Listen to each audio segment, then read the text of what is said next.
Heroes,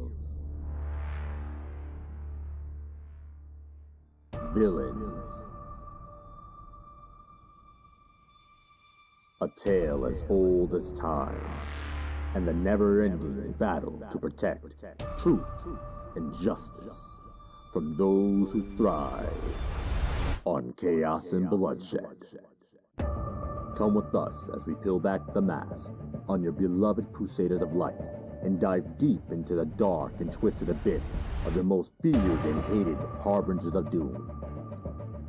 Follow your host, Power Maximus, and everyone's favorite demigod, Lord Triage, as they take a trip down the rabbit hole that is everything super. So, are you a hero or a villain? Either way, find that super suit and suit up for the Super Breakdown.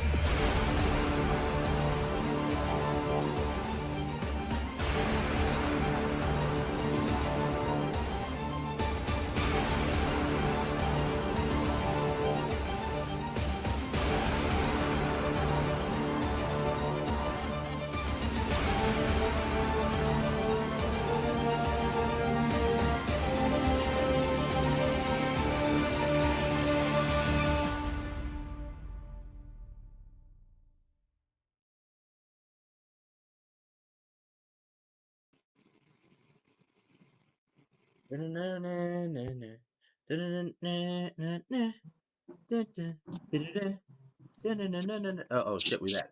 Oh, what's up, y'all? We back again with another week of the Super Breakdown podcast. Oh, and it's been a long week. We got a lock. Setting up for this next month has been a real pain in the ass.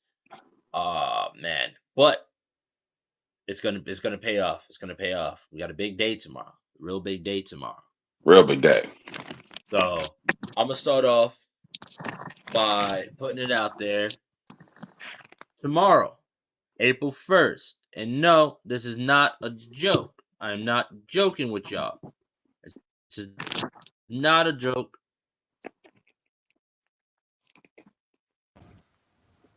We will be launching the pre-orders for our Prep Time collection. We're doing sweaters, t-shirts. We're doing basketball shorts, gym wear. Pre-orders are going live at 12 p.m. tomorrow. Check it out. We'll be running the pre-order for a week. So get your guys' orders in. I will be putting the link up tomorrow, and we're gonna have a great fucking time with this. This is our first merch collection, the first of many that we have planned out for the rest of the year because we're gonna be dropping shit throughout the rest of this year. It's gonna be great.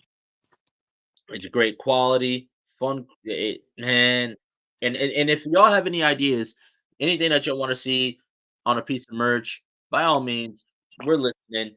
You can DM us on our Instagram, the Super Breakdown Podcast, TSB Crew. It's gonna be great. Oh my god, it's gonna be so fucking great. We're so fucking excited. It's gonna be awesome.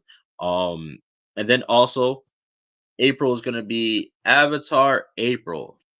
So all throughout the month of April, we will be breaking down Avatar: The Last Airbender and Legend of Korra characters and bending styles, as well as we have a one-on-one, well, one-on-two, I guess, interview with Demetrius Holt of Blurred and Powerful in Blurred Station. Um, if you guys also may know him as Hellspawn underscore cosplay on Instagram, it's gonna be a great interview. He has a lot going on, and can't wait to talk about it with you guys. But I am Power Maximus, and we're here with everyone's favorite demigod, Lord Triage, as always. What are we talking about today? I'm sorry, I have a bad memory. I smoke a lot of weed. I forget sometimes. What are we talking about today? Today we'll be going over several people, all members of the Summers family, the mutants from the X-Men. For those who don't know, that would be Scott Summers, Cyclops, Alex Summers, Havoc, Nathan Summers, Cable, and was Christopher Summers, Corsair, who was their father, and Vulcan. What was Vulcan's name? Gabriel. Gabriel. Gabriel. So we got a lot, and we're gonna start from the top, and we're gonna work our way down. And as usual, LT, take it away. So Christopher Summers was a pilot for NASA, and while testing an experimental while testing an experimental vehicle, he came under fire from an unidentified object, which was revealed to be a vessel of the Shi'ar. Now, the Shi'ar basically hunted them down with the intention of making sure that their presence wasn't reported back to the rest of the society. So they proceeded to shoot the ship down. Now, Christopher was flying while he was trying to avoid the enemy fire. His wife, Catherine Ann, she took their two children, Alex and Scott, basically wrapped them in a parachute and pushed them off the plane. Now, Go ahead. Sorry, go ahead.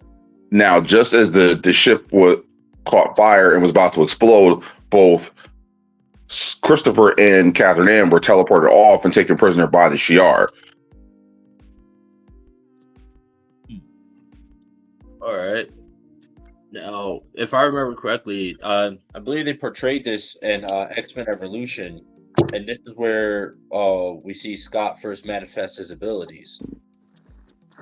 This is true. Now, once again, as I've said before, and I'll say again, there have been rewrites and retcons and everything like that. So initially, the story I remember getting told and reading about was that this incident is actually what causes the damage to the frontal lobe of his brain.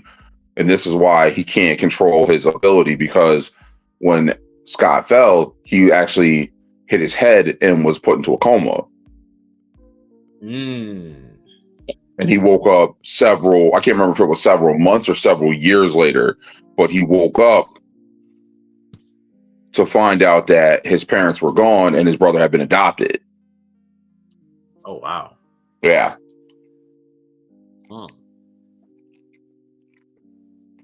Damn. Yeah, I did not hear that story. That's fucked up. Yep.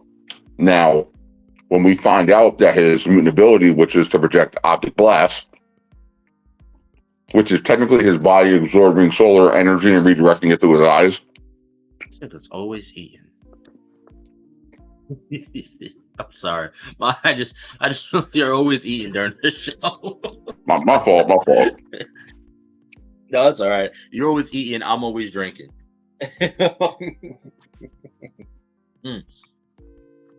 Sorry to cut you off there, but now the Shi'ar, wasn't the Shi'ar a part of creating the Phoenix Force? Yes, and they're actually one of the main reasons why the X-Men wound up coming back into conflict with them years later. Is behind the whole thing with the Phoenix Force settling inside of Jean Grey. Now, so ain't that interesting? The way that comes full circle. So it was the Shi'ar that pretty much put Scott and his brother in the position that they were, which ended up, in turn, having Scott manifest his mutant abilities, triggering his X gene. Right now, they also created the Phoenix Force, which ends up binding with Jean Grey, who was a woman that he ends up marrying. Yeah. That's I love how that's really dope how that comes full circle. Now, I'm not going to say marrying and having a kid with, because as we all know, he did not have a kid. Whoa, hold it. Spoiler alert. We might not all know that. Let's not assume everyone's caught up. All right, well, I wouldn't say it's a spoiler, because if you read the comics, you know that too in the comics as well. But I did that's crazy how that shit comes full circle, though. If more shows had writing like this, we wouldn't have there wouldn't be a problem if these studios wrote their movies like this. Wouldn't be a problem. Now, when it so when does at what part does Christopher end up um taking on this mantle? And on top of that, wait, what are his powers? What are his powers and abilities?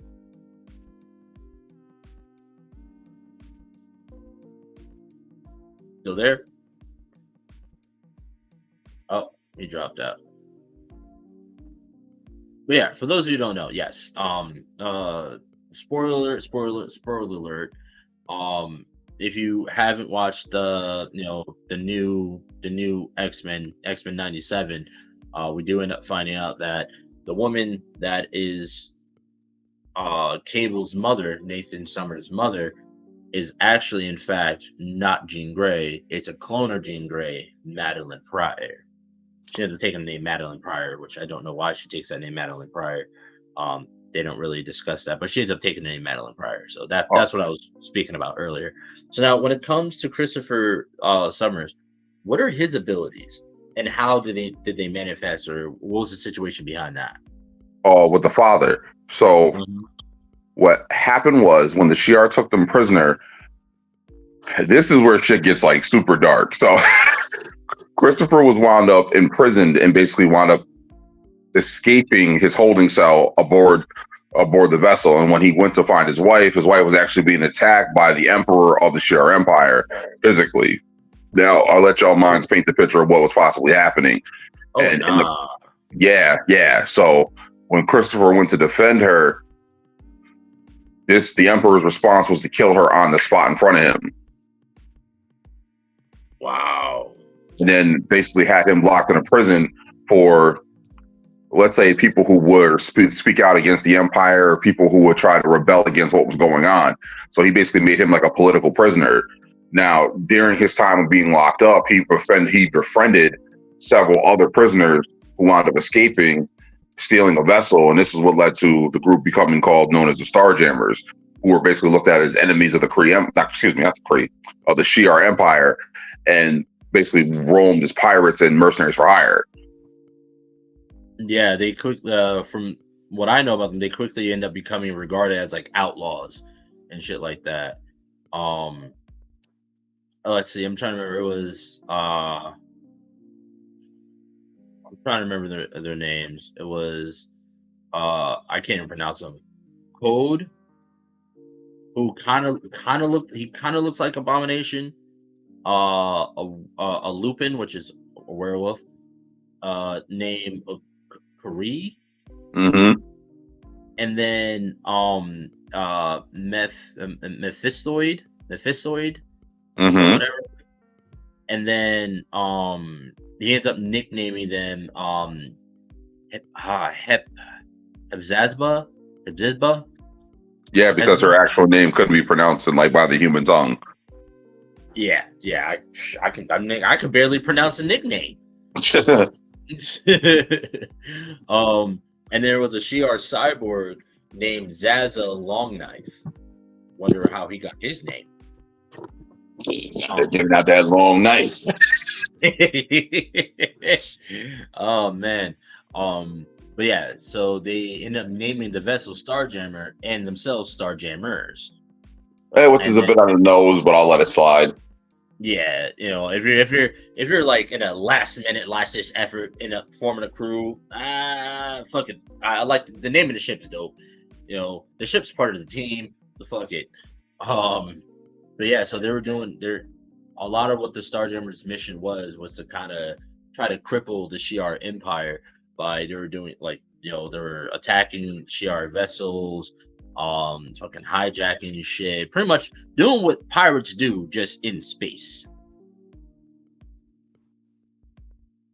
So that's pretty much the formation of the Starjammers.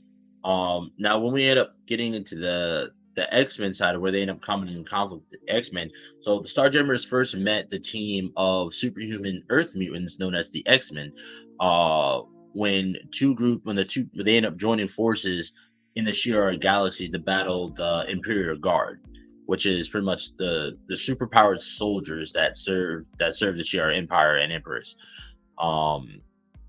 Now one of the X-Men, the cosmic being known as Phoenix, as we all know, had assumed the form of X-Men Jean Grey, and we all know what Jean Grey's powers are.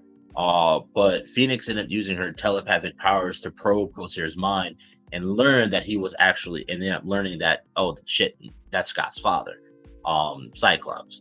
So Crosshair ends up requesting Phoenix kept his secret identity, keep it from Scott, but Scott and his brother ended up becoming an X-Men as well, who's also known as Havoc. They end up learning who he really was. Clearly, there wouldn't be a story without that. Yes. Without that. Now, correct me if I'm wrong. While Scott was keen on building that bond back with his father, Alex, on the other hand, wasn't really fucking with him, right?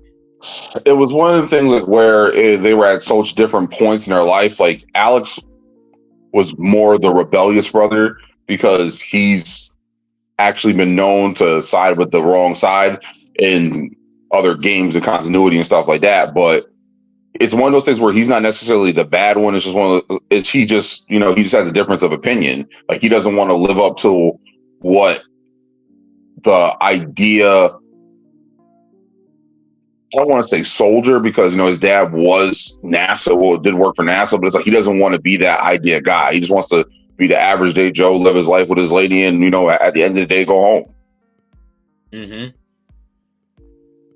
Yeah, well, Scott, being taken under Xavier's wing, is known as the soldier boy. He's the soldier. He's Xavier's right-hand man, the one that he always goes to. He's like the definition of the perfect soldier. He follows orders without questioning, which has honestly gotten them into some shit quite a few times. Yeah.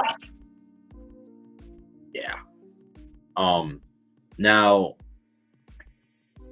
question: where do you want to go first? You want to dive into Alex more, or do you want to dive into Scott more? Oh, let's go from Scott to Alex. Scott to Alex. All right. So let's go. Let's start. Scott. So after waking up from his coma and realizing that he had been separated from his brother, Scott was actually sent to a foster home where he spent most of his youth. And this is where it's actually revealed, where I didn't actually notice until I actually played the game, that Scott was actually bullied by another person who was in charge of the home and experimented on, because that person is revealed to be Sinister. Oh.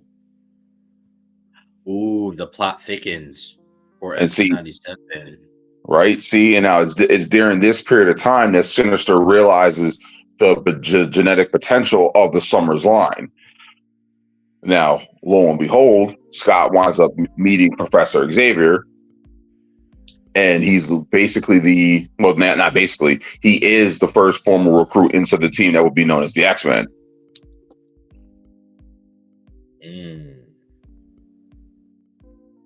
Bro, I gotta put that shit on the shirt. That's gonna be one of our next drops. Lo and behold. This is gonna say lo and behold, big white letters on the front with Lord Triage emblem in the back. I like that. Oh, by the way, I haven't told you this, and it's gonna be a big reveal. It's for everyone. I've also made a hat with Lord Triage on it. It's a cap right now, but I'm currently working on a beanie with the patch of Lord Triage on it. Oh yeah. Yeah. So what I got right now is a cap with a leather Lord Triage patch on it. I'm working on the beanie. I don't know how it's set up on there, but I will be working on that. So we'll get that out soon too. Now, if y'all want some merch with my logo on it, that would be cool. I mean, I can make that if y'all want it. Just saying, I can do merch too. Yeah. um. So I feel like that definitely thickens the plot for X-Men 97.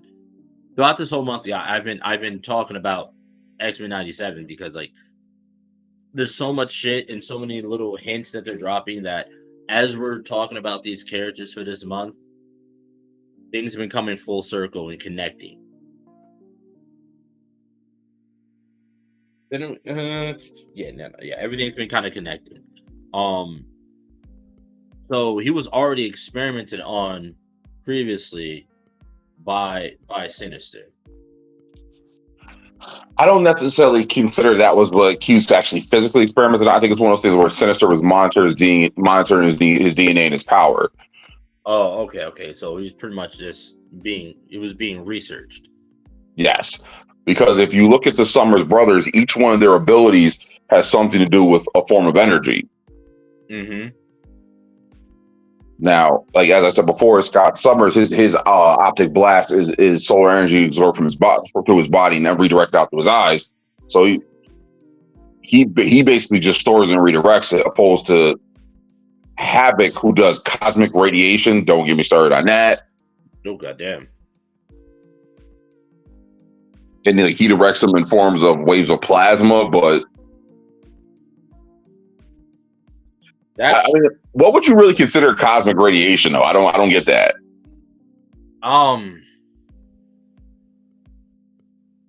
Well, seeing as Scott is solar radiation, I could see it as being kind of like the same thing in a way.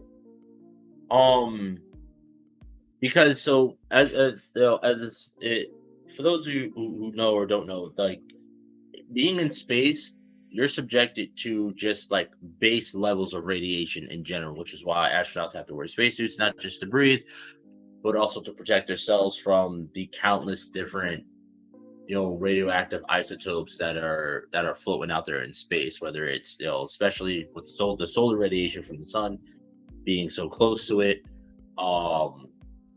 But then there's also other types of radiation. I ain't no scientist, so I don't know all about it. Ask Neil deGrasse Tyson. Ask him about that. He knows more about that shit. Ask Bill Nye. They know more about that shit. I don't. But so I can see that. But now, where does it stem from? Does he generate it? Or no, it's one of those things where he absorbs it and redirects it. And then Vulcan, let's touch on him real quick. So when Catherine Ann was killed by the Emperor of the Shi'ar, I keep wanting to say the Kree for some reason. So when she was killed, it was revealed that she was pregnant. So so these fuckers took the baby out of her and basically put it in an incubation pod, which they use to breed slaves. What the fuck? It basically matured him to adulthood.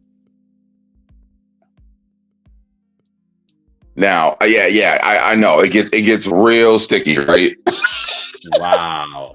Yeah, that sound was just pure dumbfoundedness. That was just purely what the fuck? Wow. And like during this period of time, like he winds up being a servant of Eric the Red, who was basically like their enforcer. So think of him like sort of like their Ronan the Accuser. Okay. And like he basically gets sent back to Earth, and then during that time he meets Moira McTaggart, and then lo and behold, one thing leads to another. He winds up interacting with Charles Xavier, and then he meets the X-Men, and then lo and behold, once again, it's revealed that he's a mutant, and Xavier senses who it is he's connected to by.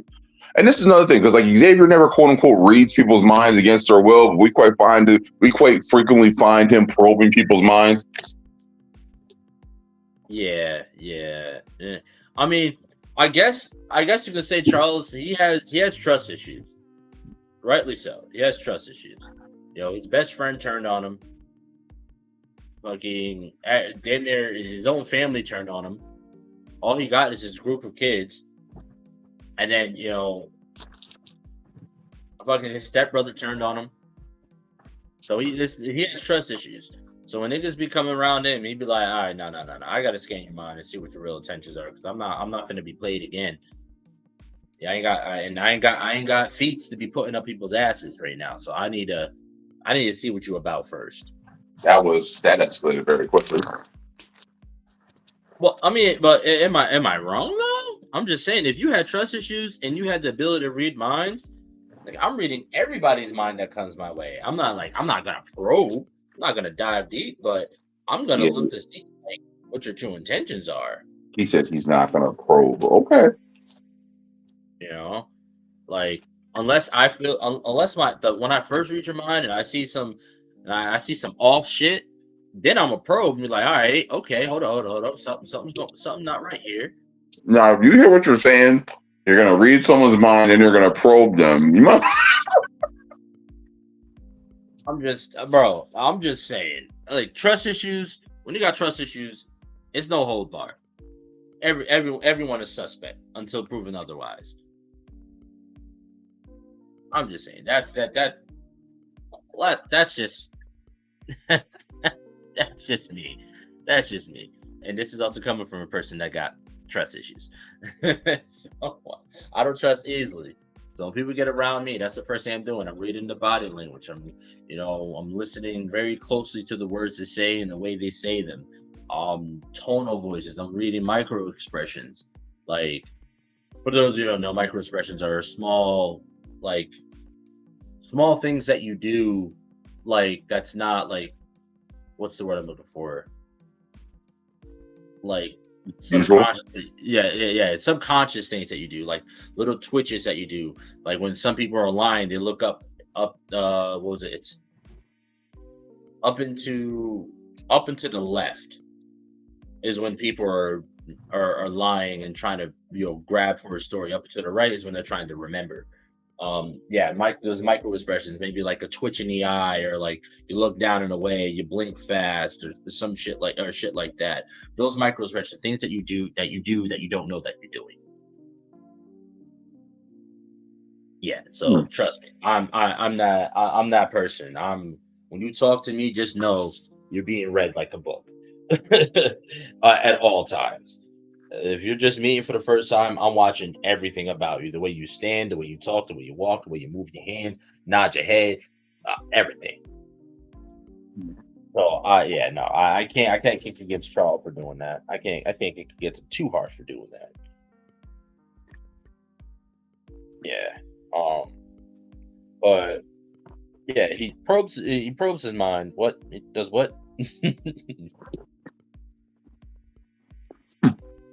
It was Eric the Red, right? We were talking about Eric the Red. Sorry, we went off a whole side tangent. Yeah, we were talking about Eric the Red.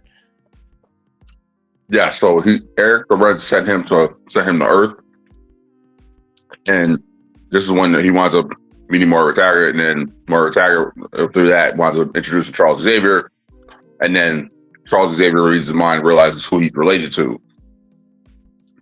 Now, Scott Summers is technically the oldest, but because of what the Shi'ar did to him, they basically what's what I'm looking for? They basically genetically enhanced him to like his prime. So he basically went from being this damn near stillborn child to being aged in this basically giant incubator until he was full age, supposed to be fully grown. Yeah, so while Scott is like the legit oldest of the brothers, Vulcan is genetically modified older than him. Correct. Yeah, his physical age is older than him, not his like time spatial age or whatever you want to call it. I don't know. I'll just be pulling words out of my ass sometimes. And then Eric is like the middle brother, essentially. Alex is the middle brother. Sorry, not Eric. Alex. Yes. And okay, so now Alex Summers, he was adopted by a family in Hawaii, and that's where he grew up. Now he did his best to try to fit in and live a nice, quiet life and be quote unquote normal.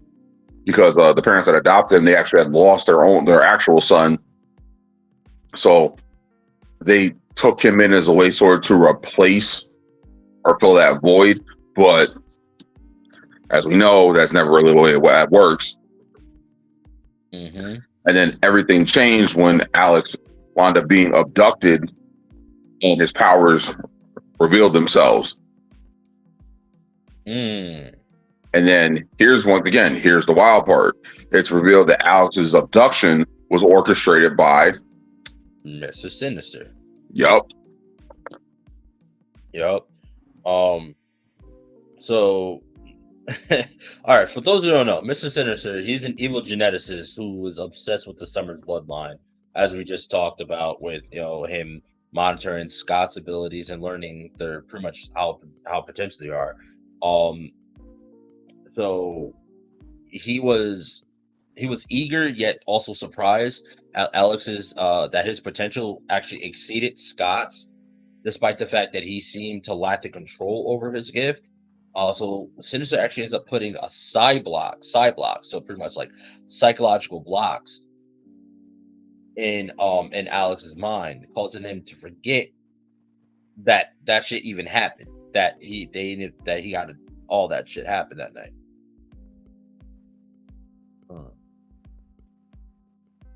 So this man's sinister, man.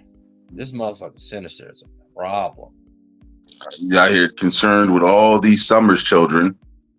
All these little boys. Listen, oh God. Am I right or wrong? He's watching, pretty much stalking Scott Summers as a he was less than 16 because he ended up he met Charles when he was 16.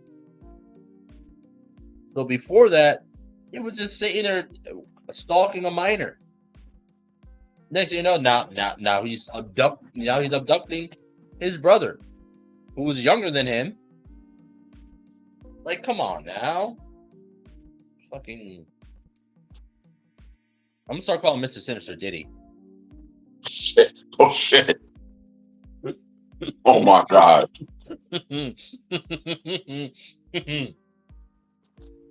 Oh, No. wow, that's oh my God. Yep, Nathaniel Sean P. Diddy Essex. Yeah, oh my God, that well, alrighty then.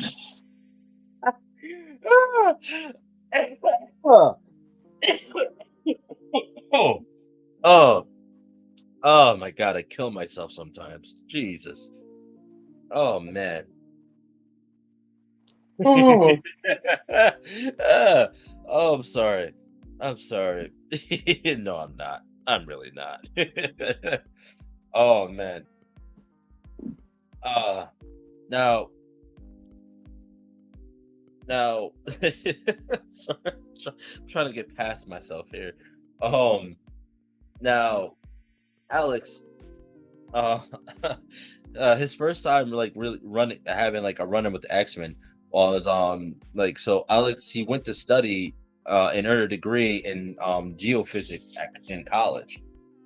That's when he first met the original X-Men and learned that Cyclops was his brother. Correct. His mutant powers became more apparent when he was kidnapped by the Living Pharaoh, who declared Alex the only being able to rival his power. Now, for those who don't know, he's also known as the Living Monolith as well. First appearance in X-Men number 54. So he's from way back. He's an OG X-Men type villain. Now the two share the same cosmic energy absorption powers and abilities in reverse. Yeah, but they're like kind of the reverse of each other. So by locking Alex in a shielded cell, the Pharaoh was able to absorb enough cosmic energy to become the Living Monolith. The X-Men fought; they were pretty much fighting a losing battle, against like pretty much it was virtually unstoppable. until Alex managed to free himself and the monolith turned back into the living pharaoh. So pretty much X-Men was getting the ass beat until Alex, was able to free himself. So Alex's mutant power, at first, it seemed to manifest itself only when he was like near death. So we all know those situations. He was unable to control them and stuff like that. But Alex was later. Just think. By the way, I just want to point this nigga Alex keeps getting captured. He gets captured a lot. But Alex was later captured by Larry Trask and his Sentinels.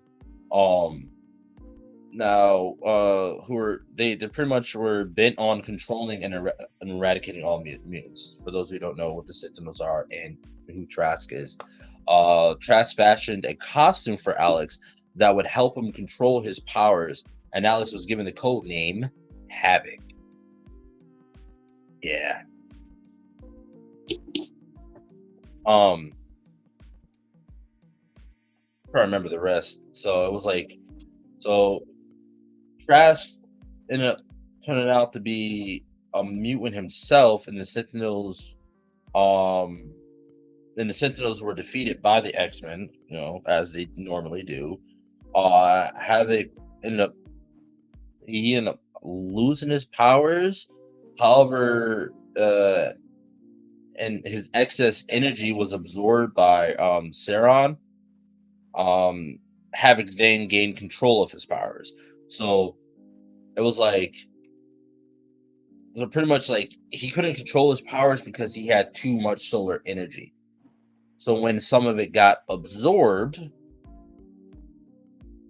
his power was then at a manageable level.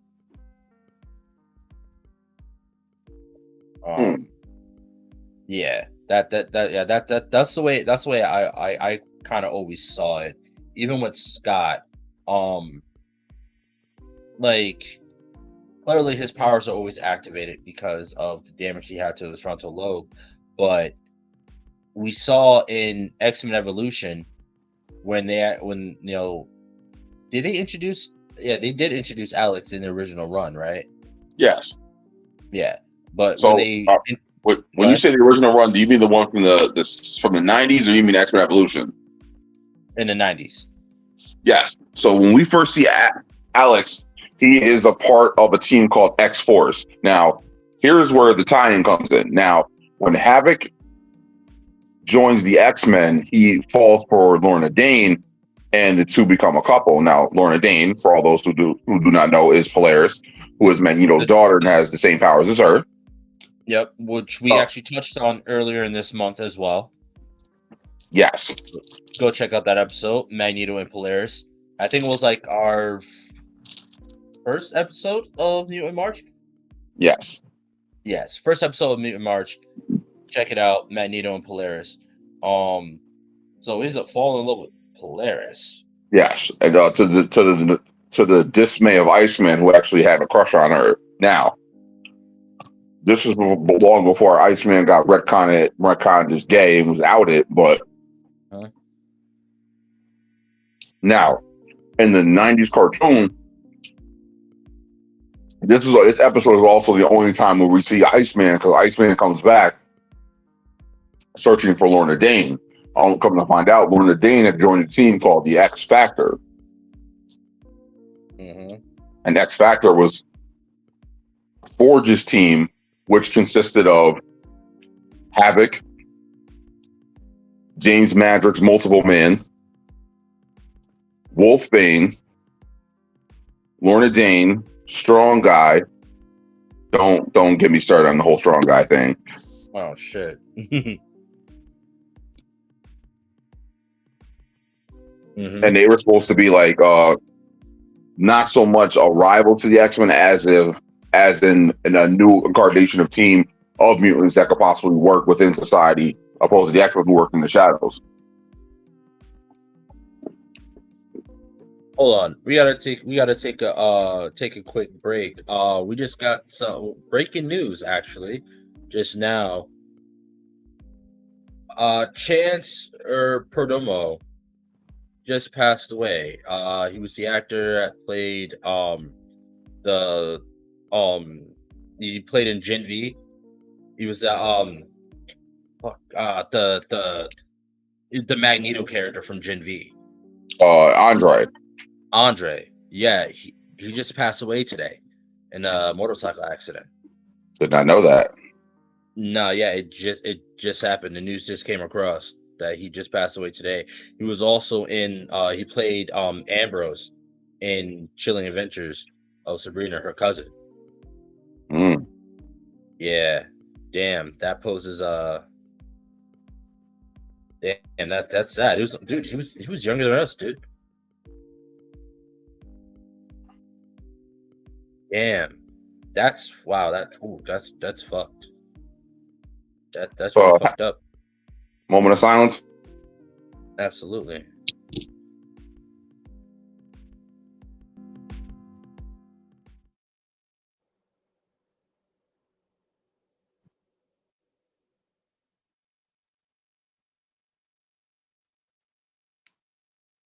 Damn.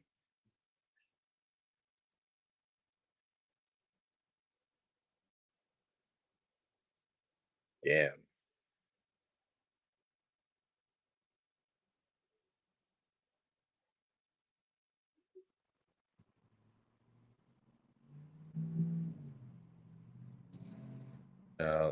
So yeah, that's some heartbreaking and breaking news as well. Rest in peace, Chance or Perdomo. That's like I said, his portrayal in Gen V is absolutely amazing. His acting as Ambrose and the Chilling Adventures of Sabrina were absolutely fucking phenomenal. As well as the rest of his accolades as well. Happy Ever After, Happy Everything, Happy We Fell. Yeah, wow. So rest in peace. That's really sad. Yeah, let's take a quick break. Let's hear from some amazing podcasters, black podcasters that are doing some amazing things within the blurred world.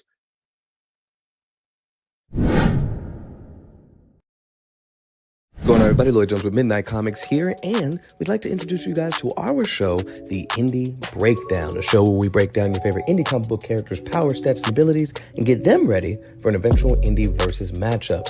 All Indie Breakdown episodes go live first on Spotify and on Patreon, with them eventually showing up on YouTube. So if you guys want to check out The Indie Breakdown and learn more from your favorite indie comic book creators, now's the time to do so. We hope you guys decide to tune in, and remember, until next time, midnight is coming.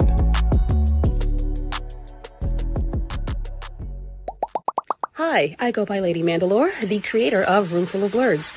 Do you have a whiteboard in your room? Do people get a glazed over look in their eye when you start to explain things to them? Well, come join me every Sunday at 7 p.m. Eastern Standard Time, where we can talk comics and get to know some new creators of color, only on YouTube and Twitch. What's going on, everybody? It's me, Calvin, from the Icarus Podcast, and I just want to say that we got new episodes coming next Saturday and every Saturday after that. So all I will have to say from here is keep enjoying the show. You can check us out, www.icarusmetrocomics.com. Check us out on YouTube, TikTok, Facebook, and more. See y'all next time.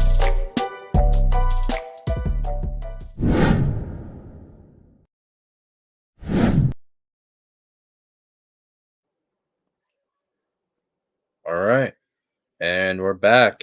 Again, yeah, definitely go check them out. They have amazing things going on their platform and outside of it. Yeah, these guys are really amazing, and I definitely want to thank them for all the help that they've given us. Over the past 2 years. With helping us figure out this podcasting thing, figuring out this influencer thing. They've helped out so much, so I definitely want to thank them for that. So now we got Christopher, we got Corsair down. We talked about Vulcan Alex and Scott. Who else on this family roster? This highly powerful mutants. Actually, no. Matter of fact, we weren't even done going through Havoc. So actually, let's take a step back and let's stay on Havoc. So now, so he came back to find he came back to the X-Men to find Polaris, but Polaris had already joined the X Factor. So yeah, hold on. Yes, this is in the cartoon. We find out that Iceman was looking for Polaris, and Polaris had joined X Factor, and she tells him that she's become involved with Havoc. Now, interesting thing, because this is one of the few times that you do see this, when Cyclops and Havoc meet, they go to fight each other, and because they're siblings, their powers don't work on one another. Now, when you say don't work, you mean as in like they're just completely immune to each other's blast, or like their powers just don't work? Their powers, they're immune to each other's blast. Oh. So like Cyclops goes to shoot Havoc and it hits him, but has no effect. And then Havoc blasts back and he's like, yo, what gives? So they basically look at each other and like, all right, fuck it, we're going to have to handle this the old fashioned way. And they start throwing punches.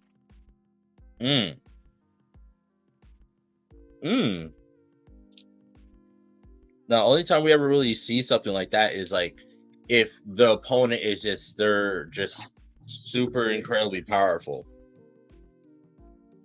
And like, so they're like immune to whatever ability this got hit with. So that's pretty interesting. I've never really heard of that, but it will make sense since both of their abilities are essentially cosmic, solar radiation for Scott, cosmic absorption for that. So they're pretty much just absorbing each other's blasts back and forth. That's the only thing I can see why like it doesn't have an effect on each other. Yeah, they basically just gave each other raw versions of each other's power. Exactly. Oh damn, kind of like, so I can imagine that team up right there. Fucking Scott just the same way in the cartoon Scott charges up Bishop. Yeah. That shit was fire. Bishop turned around, kneels down, he's like, juice me up. You just fucking just full power, full shutter all the way open, full blast in his back. And it fuels him up. I still think Method Man should play Bishop. I agree. Hands down should play Bishop. That would be pretty dope. So yeah, I just imagine that fucking Havoc's like juice me up, and Scott just like blasts one of Havoc's hands, and he just generates it out the other hand and just wipes out fucking like 5, 6, 7 Sentinels in one blast. That would be pretty fucking sick. Like y'all thought you were in the candy shop. Well, ain't shit sweet around here, niggas. Hell nah. Nigga said optic blast. Yo, what are that would be so goddamn cheesy and corny. Like, I need somebody to go through and like take that first fight scene from X-Men and just put the optic blast fucking sound clip every time he uses his optic blast in that scene. Fucking why? It would be fucking hilarious. Optic blast, optic blast, optic blast, optic blast, optic blast, optic blast and slide, optic blast and slide, optic blast. Hands, optic blast. I have one of them go, why is he narrating? I have no idea. Is he insane? Why is he calling out his attacks? A fucking anime? And you want to know what the wild part is? He's calling out the attacks and we still can't stop him. We know what he's gonna do, but we can't stop it. Oh my god. We know it's coming. We see it coming. We just can't move. Oh my god. That team up would be crazy. because we do see that connection again happen in X-Men Evolution, where we actually get a lot of backstory on that. We see the plane crash, we see them, fall the plane. We see all the everything occur from their past, and then now I can't remember who it is. Is it Magneto that throws him into the mutant amplifier? In X-Men Evolution, they got Yeah. talked into going to it because when Alex's powers first manifest, Magneto approaches him about joining the Brotherhood, and Alex basically tells Scott, like, yo, I just got talked to by this dude who wants me to recruit me. And when he tells him who he is, and then like Alex basically was like, yo, I'm about to go see what he's about. If you're my brother, come with me, watch my back. And then sure enough, they go get, quote unquote, get recruited. And in the process of them going through this, they wound up being put into Magneto's amplifier, which basically takes your power and turns it all the way to 10.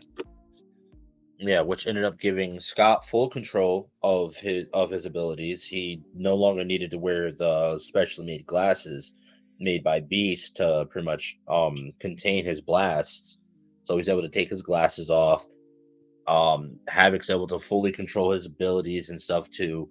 And this is actually when the first time we actually, I don't remember us seeing this before, but in X-Men 97, when we see him like blast the ground to cushion his fall, we see a family blast that cushions their fall. They're falling off of the top of Asteroid M.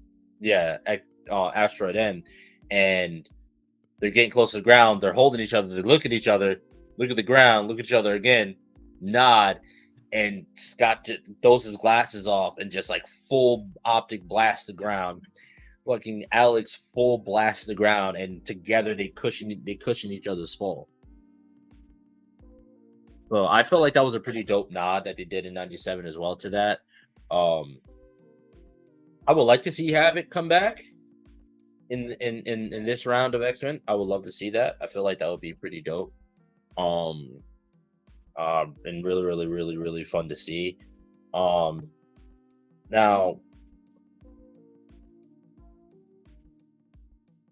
we also see him again in Wolverine in the X-Men as well. What could have been? I swear, what could have been? Yeah. Now, during this period of like Wolverine and X-Men, so during this period, Havoc ends up becoming involved with Madeline Pryor. Both of them had been rejected by their previous lovers. Pryor's then husband Cyclops had left her for Jean Grey, so he left the fake Jean Grey for the real Jean Grey. Madeline was manipulated by Nazareth, who became and that's when she ended up becoming Goblin Queen. And then this is Wolverine and X-Men. So so she attempted to use Havoc to help her take over the world and transform it into a demonic realm. Havoc eventually came to his senses, though, and Madeline killed herself after discovering she was the clone of Jean Grey. Now, within this, Havoc ends up befriending Wolverine and the others. Then they, and they all go on, Marvelous Adventures and shit. But while they were vacationing in Mexico, they were targeted by a terrorist cell. They defeat the terrorist cell, but they were fooled by a damsel in distress who was actually a member of the terrorist group. Ended up waking up in the hospital in the care of a nurse by the name of Scarlett McKenzie, who was actually an assassin in disguise. So she ends up manipulating Havoc and made him fall in love with her. Man, this nigga Havoc can't catch a break when it comes to love, can he? So now Scarlett was working for a Russian terrorist, a group of Russian terrorists known as Dr. Neutron and Meltdown. Now, having previously failed to charge up Meltdown's superpowers with the energy released from Chernobyl nuclear disaster, They wanted to use, right, right. They wanted to use Havoc as a conduit, pretty much, to channel the energy of an atomic reactor into Meltdown. Now, Scarlet fed Havoc with false information that the terrorists were trying to sabotage a nuclear power station. But when he got to the heart of the reactor, he found it. Pretty much, he found it like reaching critical mass. My bad, critical limit, because critical mass is when something reaches its full speed potential. Never mind. Too much science shit this episode.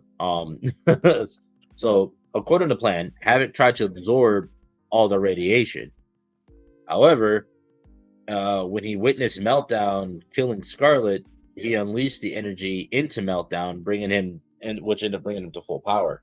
Wolverine is arriving and pretty much prevented a full disaster by fighting Meltdown, since clearly he can survive radiation and shit. While Havoc pretty much continued to absorb the energy from the reactor, which was still about to explode. Wolverine ends up killing Meltdown by pretty much, doing the same thing that Wolverine does with his claws. He ends up penetrating his body with multiple control rods that slowed down the reactor, the nuclear reactions pretty much going on inside of him, and Havoc end up redirecting all the radiation into space.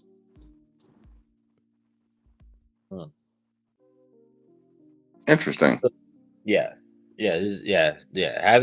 this man Havoc pretty much absorbed an entire nuclear reactor and redirected its energy into space. Yeah, Havoc's a problem. Havoc's a problem. Now, he's been a part of so many different teams: the X-Men's, Avengers, the Avengers Unity Squad, X Factor Investigation, Starjammers, X Factor, the Six, Genosha. He was an enforcer for Genosha, Defenders of a Day, Brotherhood, the Brotherhood, Dark Descendants, the Hellions, which actually we talked about last episode, which were pretty much a offshoot of the Hellfire Club. He's also been known as He's also been known as Mutant X. He's also the Magistrate Summers, Goblin Prince. So yeah, this man Havoc, he's been around. He's been around for a while. I believe his first time we see Havoc was in X-Men issue number 54 back in 1969. Which was written by Arnold Drake and Don Heck. All right, so we got Christopher, the father. We got Logan, the brother. Alex, the brother. We got Scott, the brother. Now, let's get into some. Let's jump into the future here. Let's talk about Cable. Let's give us a rundown of Cable, because this episode was originally going to be a Cable episode. But with everything going on with X-Men 97, we decided, fuck it, let's just talk about everybody. Okay, so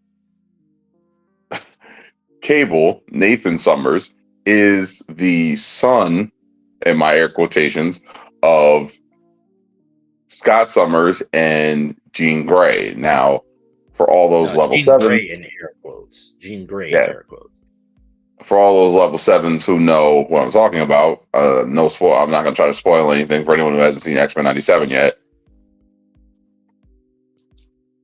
Cable. Yes. Nathan Summers is the mutant who would grow to be known as Cable. Now, shortly after being born, Cable was abducted and experimented on by Mr. Sinister. None other than Mr. Sinister. Would you stop that? No, hold on. I just want to point out, I'm not condoning anything that Diddy has done. I'm not saying what he did was funny.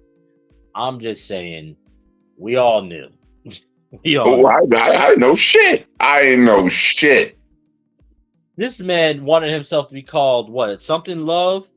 Daddy Love or Diddy Love or some shit like that? Sean Love, this man goes around calling other men daddy. It's all love, brother. It's all love, daddy. Nigga, what? I am not the father. Not the mama, not the daddy. The fuck?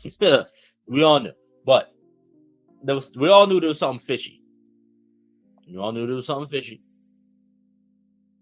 But yes, I will now and forevermore refer to Mr. Sinister as Nathaniel Sean P. Diddy Essex. So, oh my God. So yes, so I can't. Oh my God. Oh shit. So Mr. Combs abducts Nathaniel. Oh, Nathan. It's not Nathaniel, it's Nathan. Yes. He abducts Nathan and he experiments on him, infecting him with a techno-organic virus.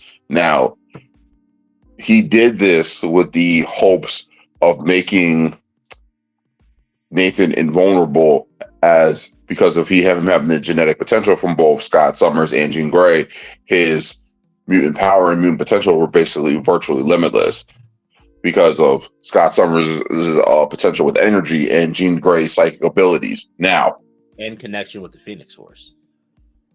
Now, because of this happening, the X-Men were able to save him, but the virus wound up not being able to. What I don't want to say they basically interrupted the process, so the virus couldn't actually fully do what Sinister intended, and because of that, they basically doomed him. Now, because of the fact that they had Bishop at the time, who was from the future, the hope is that Bishop could take him back to the future, where there was possibly a cure for said disease, which was afflicting Cable's body now.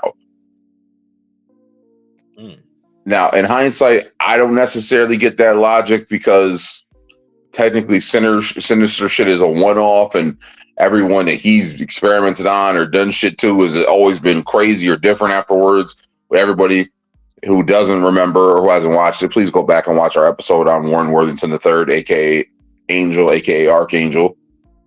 Yep, it's right there on our YouTube. Just find the playlist, that Super Breakdown Podcast. Go all the way to the bottom. It's one of the first 7 episodes.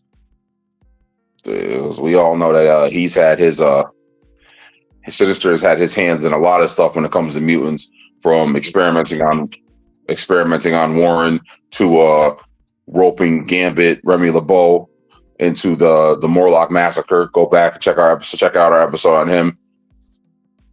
Mm-hmm. See, just like Diddy, he's had his hands in everything. Oh my God. I don't care. Diddy killed Biggie, just like Sinister planned the assassination of like, what was it? Wasn't he? I don't know. Diddy's done some shit. Essex has done some shit. All shit that shouldn't be done. And it was all with young men and women. Like, come on, look at it. Like, he says, look what he does. He lures them in by promising power and fame. Is that not what he did with Angel? Angel was damaged. She's like, oh, hey, yo, I can give you your powers back. I can give you everything. You just got to do this one little thing for me.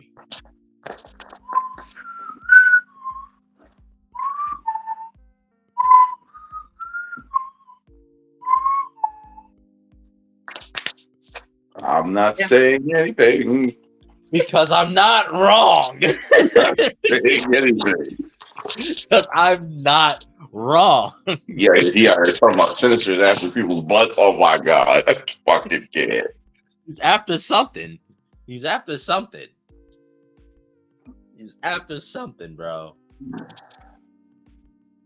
That's all he does. I'll give you this if you do this for me. and it's never as he promised either. Yeah, just ask Warren Worthington. Exactly. Next thing you know, you're like, oh, I got the glitz and glam. Next thing you know, they're inside you. That escalated so quickly. I've only had one glass. I'm not even there yet, dude. I'm not even there yet, bro. Not even there yet.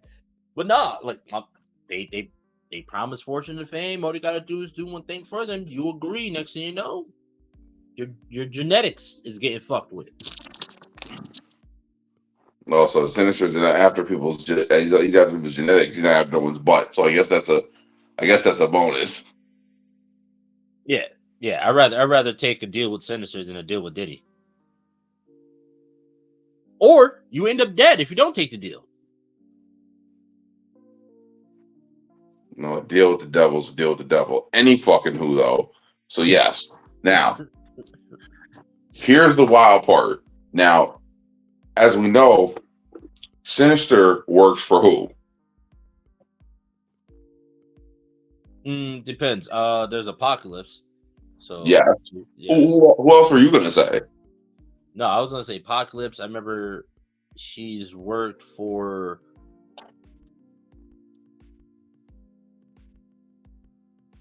I forgot who else I was gonna say. But yeah, let's go with Apocalypse. Yes. So when Sinister was working for Apocalypse and has worked for Apocalypse for years.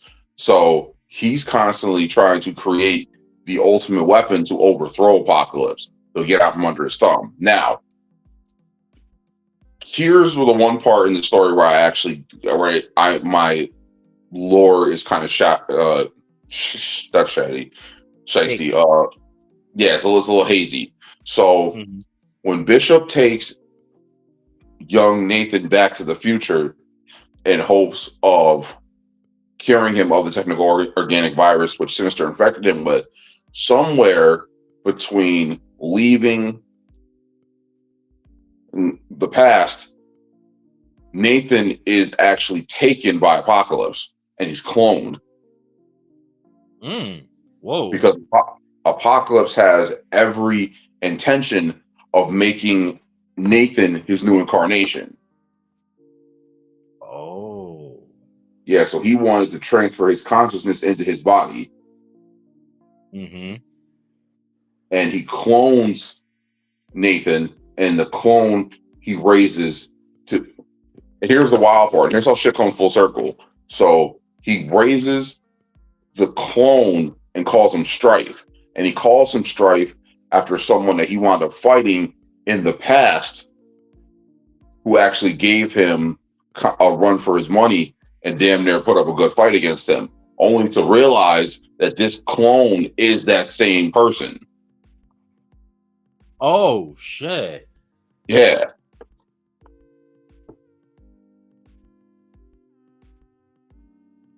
Self-fulfilling prophecy. Excuse me. No, I'm bugging. I'm bugging right now. I misspoke. So when Bishop got to the Back to the Future, the first thing that they did was clone Nathan in the event that the testing on him failed. I'm sorry. Apocalypse abducts the clone. That's what I meant to say. Oh, okay. But still, the clone ends up being the person that he had fought already in the past. Yes. So that's why technically, technically, Nathan actually has a twin brother.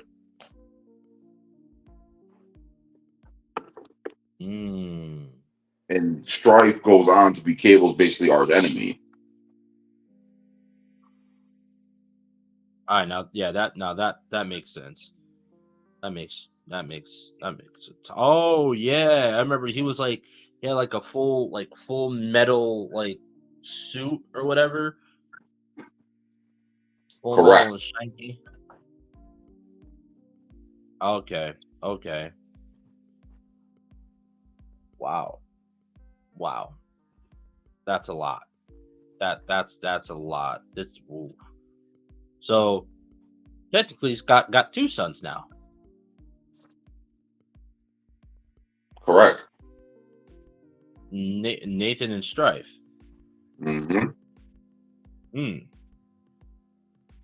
Now, Cable he ends up adopting a young girl named Hope, right? Yes. Now, I'm not gonna lie to you. Hope is actually one of the characters I don't know much about. Yeah, I don't know too much about her either. But there's a lot of family members that end up that are part of the Summers family, whether directly or indirectly. Because again, you have the parents, Christopher and Catherine Ann. And you got Gabriel, Alex, Scott, and then you have his baby mama Madeline, right? But then him and the actual Jean Grey end up having a kid too, Rachel, as well as another daughter that ends up going by Spider Girl 3. And then, right, what's that? That's like what, 7? You got Cable and Strife. Then you got Cable's adopted daughter, Hope. Yeah, holy shit. That's a lot. That's a lot. This is a big ass family of all highly powerful mutants. All heavy hitters. All heavy hitters. So now, I know it's a little early in the show to ask this, but like, what do you want to? How would you like to see this get played out?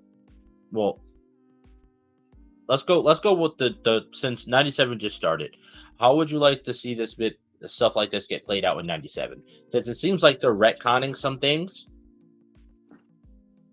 Well, if I had to start off with the Starjammers, I'm not gonna lie, I really don't care, because they're like the Guardians of the Galaxy. Like, if they're done correctly, they're going to be done correctly, and people will like them.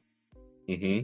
But it's one of them things, like, it's not necessarily essential to the story, because there's no big thing that comes to mind. And once again, I could be wrong, but there's no significant story outside of like the whole thing with the Phoenix Force where they come into play. Now, once again, they could just do a movie about the Starjammers and it'd be a good movie, like they did with the Guardians of the Galaxy. Mm-hmm. But it's one of those things like where they might fuck around and try to do too much with it, and now we got 2-3 sequels which aren't as good. Now, when it comes to Scott and Havoc, they've already shown them in live action, and if they can get the dynamic of them using their powers correctly, it could work, as long as they have the right people playing them.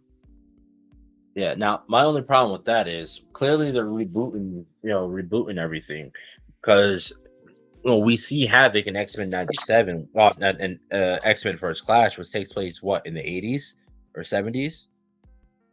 And he was already like a young adult. He was already like early 20s. Yeah, for whatever reason, they did like a rewrite, or I guess like in certain universes, Havoc is the older brother and not Scott. But now the problem with that is that would be like super older, quite older. That would be like very much so, like quite older than Scott, because we end up seeing him. We first get introduced to him in X-Men Apocalypse, and Apocalypse took place in the 80s. So if Havoc was in his 20s already in the 70s, Scott was still in high school so he'd be quite older than Scott. maybe that's one of those things where it was just a continuity issue. Maybe they just didn't realize that the age gap or the time gap. Yeah. So I mean, yeah, I would. First off, now we'd have to. All right, so jumping into the cinematic realm of things, we would really they would first off they have to do this re-release of the X-Men right, which we've been talking about all month. They'd have to do it right. Um, mm, Now depending on the story and how they do it, like they have first off they have to do multiple X-Men movies. That there has to be multiple X-Men because the X-Men storyline and the characters that are part of the X-Men are they would end up having to do like it would have to be its own separate like cinematic universe outside of the Avengers. They literally would have to put the Avengers to a complete back seat. They'd have to put them on the complete back burner and start No, going. I disagree. I think it's one of I those mean, things like where they could give them their own like not so much. They could just make them the other side of the spectrum, like where they give them a good trilogy. They can give a few characters of their own movies, but it's one of those things like where I think a show would be better. agreed, absolutely. And then Um, as far as the story between them goes, like have it like they did in the comics, where something happens that brings them into conflict with one another. Like in the X-Men versus the Avengers, it was over the Phoenix Force. mm, Now So I see, and now me, I'm just looking at it as now from a producer aspect, from a writer and producer aspect, they're already stretched in with what they have now. They're already pretty stretched in with as they are now within the Avengers universe. I feel like it would end up being too much to have this. I would say give the Avengers, okay, maybe not a complete backseat, but definitely, but okay, maybe not back burner, but back seat. So instead of having the X-Men continuously cross over with the Avengers and Avengers movies and stuff like that, they need to have. I believe it would have to be the other way around. Now start having the certain Avengers, specific Avengers, make cameos within the X-Men movies. So I feel like that would be a great way to continue from with one. Give the Avengers a break because I don't know about you, but and I'm pretty sure a lot of people can agree with me. We're tired of the Avengers. I'm kind of burnt out on the Avengers and stuff, and I feel like that would give them time to build up a new Avengers storyline, and so that when they do come back with the Avengers, it would be I feel like it'll be better. You know what I mean? Than what they're doing right now. Um, I mean, maybe that's what they're planning on doing with the Fantastic Four. Maybe they want to do the Fantastic Four run first, but again, that can only go so far because the Fantastic Four the Rose Gallery isn't that big. The Avengers have a large Rogues Gallery, and the Avengers have a massive Rogues Gallery. Fantastic Four, not so much.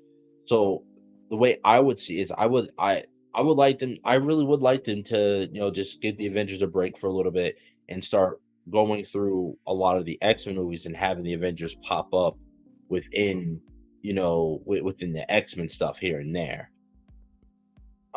We can start it off by, like you said, having them come in conflict. We talked about this in the last episode. We could start it by them coming into conflict and stuff like that. Um, but I just feel like them trying to do Avengers plus X-Men again, like you said, like we said last episode, the X-Men, like you said, they're like the X-Men are like 30 people deep in the X-Men alone. They're 30 characters deep. The Avengers are really close to the same because there's all the other smaller offshoots of the Avengers as well. Whether it be Young Avengers, New Avengers, fucking Agents of Smash, Shield, Agents of Sword, Cosmic Avengers and shit like that. All these other little offshoots of the Avengers, and then now you got X-Men, which we got X-Men, we got X Factor, we got the X Force, we got we got all these other offshoots of of the X-Men. That is a lot for them to do, and they're already struggling with what they got.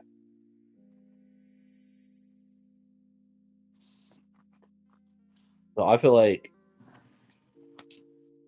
all right, so boom, they set up some kind of. I like what we came up with last episode, where it involves a Hellfire Club, starts out as an Avengers movie, and the Hellfire Club ends up manipulating the Avengers into attacking the X-Men or this group of mutants. Mhm. Or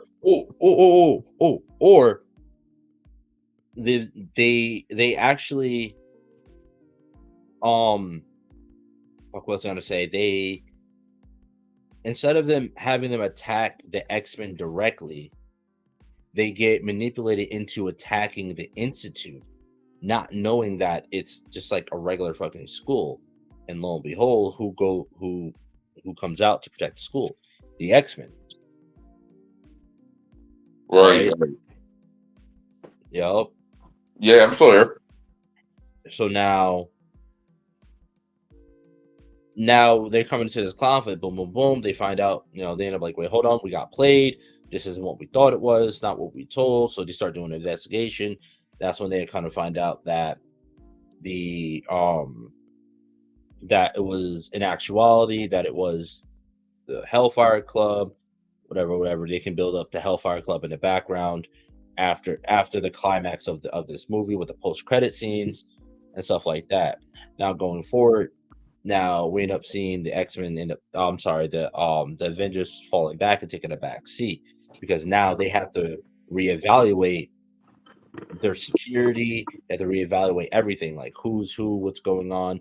Not to mention, we still got to deal with Secret Wars. So I feel like Secret Wars is probably where we're going to see this happen. Secret Wars is probably where we're going to see, aside from go ahead. How would that work exactly? Because the whole thing with the Sokovia Accords has happened; they've been repealed already. So I think I would think it would make more sense where it's one of those things like where they come across them more as not so much government agents, but people who are working in the shadows. That would make sense, because at this time the mutants are trying to kind of lay low. Right. And like the mutation thing is just now being exposed to the public. So like with the Gifted, how they had the protest that went sideways. Like they said in Heroes, all like you can have all these people who can be accepted and welcomed, and all they have to do is reveal themselves to the world. Yeah, sure, that's fine. But all it takes is one Siler. Mm-hmm. Like, for example, do you know what caused the Civil War in the comics? Not off the top of my head. So there was a group that was hunting a mutant by the name of Nitro, and how they were chasing him through a cul-de-sac, and how when they caught him, Nitro's ability, like he basically goes off like a nuclear warhead. He explodes, then he turns into a gas, and his body reassembles. And like he went off next to a school bus full of children in the middle of a cul-de-sac. So when that happened, everyone was like, all right, it's time for these mutants to register, and they wanted to do all these things. And they're like, all right, now these superhumans, these super people need to be put in check. That's what led to the Civil War in the comics, because you had all the people like Mr. Fantastic, Tony Stark, you had people whose public identities were public knowledge, like Doctor Strange, who were like, all right, we're going to sign this, and we're going to go along with it. And you had the people like Luke Cage, the X-Men, Captain America were like, fuck this, we're not doing it. Mm-hmm.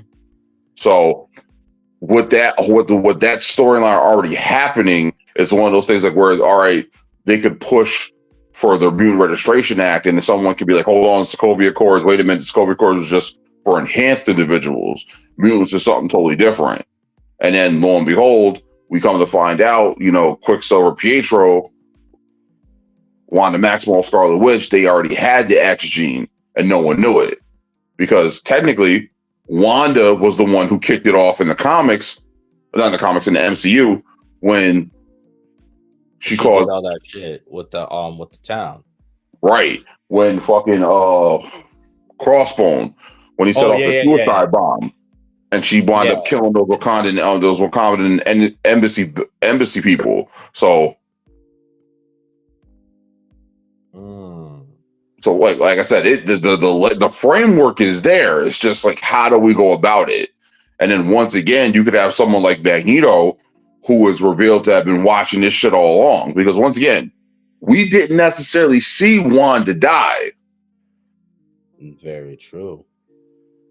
So, and in the MCU, if you ain't clearly see it, it didn't necessarily happen. And shit, sometimes when you see it, it still can get retconned. So, hey, I mean, we see it in just movies in general. What's the rule? If you didn't see the body, they're not dead. If you ain't see the body, they're not dead. And then when it comes to the MCU, even if you see the body, even when it comes to comics in general, even when you see the body, they're probably gonna come back some way, somehow. Well, I feel like they might even be able to do all this with Secret Wars in general, because I'm pretty sure because they still have to tie up the incursion that they talked about at the end of Multiverse of Madness, right? And then essentially what What's Name was doing in the Marvels was causing an incursion, which Spectrum, Proton, whatever the fuck you want to call her, ends up closing. And that's how she gets stuck in, well, spoiler alert, that's how she gets stuck in that other universe with the X-Men. So there's a possibility that with Secret Wars, like, they could be trying to write these incursions in to Secret Wars. And that's how, and we're going to see her pull up. We're going to see Spectrum, Proton, whatever the fuck you want to call her, pull up with the X-Men. And now she has full control of her powers and abilities. She's way stronger than before because she's been trained by the X-Men. Oh, yeah. Yeah. And now, and something happens which ends up imploding and bringing all these different worlds together into one. Now, and like we said before, now we got the mutants on Earth, blah, blah, blah, this and that. So that way the Avengers would have knowledge of the X-Men and now would also have knowledge of mutants being in their world. And now, what if it is not, let's say, everyone didn't forget about the incursion. Same thing with the snap. Snap happened, everyone knew. Second snap happened, everyone knew. So, what if everyone in the world remembers what happened, and now everyone in the world is trying to cope with, this, or the incursion is what pretty much jumpstarts a ton of people's X genes. Oh, or the snap itself. Yeah, you're right. Yeah, or the snap. Oh, there we go. I believe we talked about this a while ago. The radioactive energy. Oh, what if all the people that got snapped back? What if all the people that got snapped back, that cosmic energy and that traumatic experience of being pretty much snapped out of existence is what has triggered their X gene? So that would give you a lot of people ranging from different ages, different races, from all different walks of life from all over the world. Yeah, that would make sense. Because it's never specifically said, but I always took it that around anywhere from 5 to 10% of the MCU was mutants. Yeah. And growing. Right? I say at least 5% of the population was mutants. Mm-hmm. So some of the people that were snapped back, when they come back, they start manifesting these mutant abilities because the snap activated their X gene.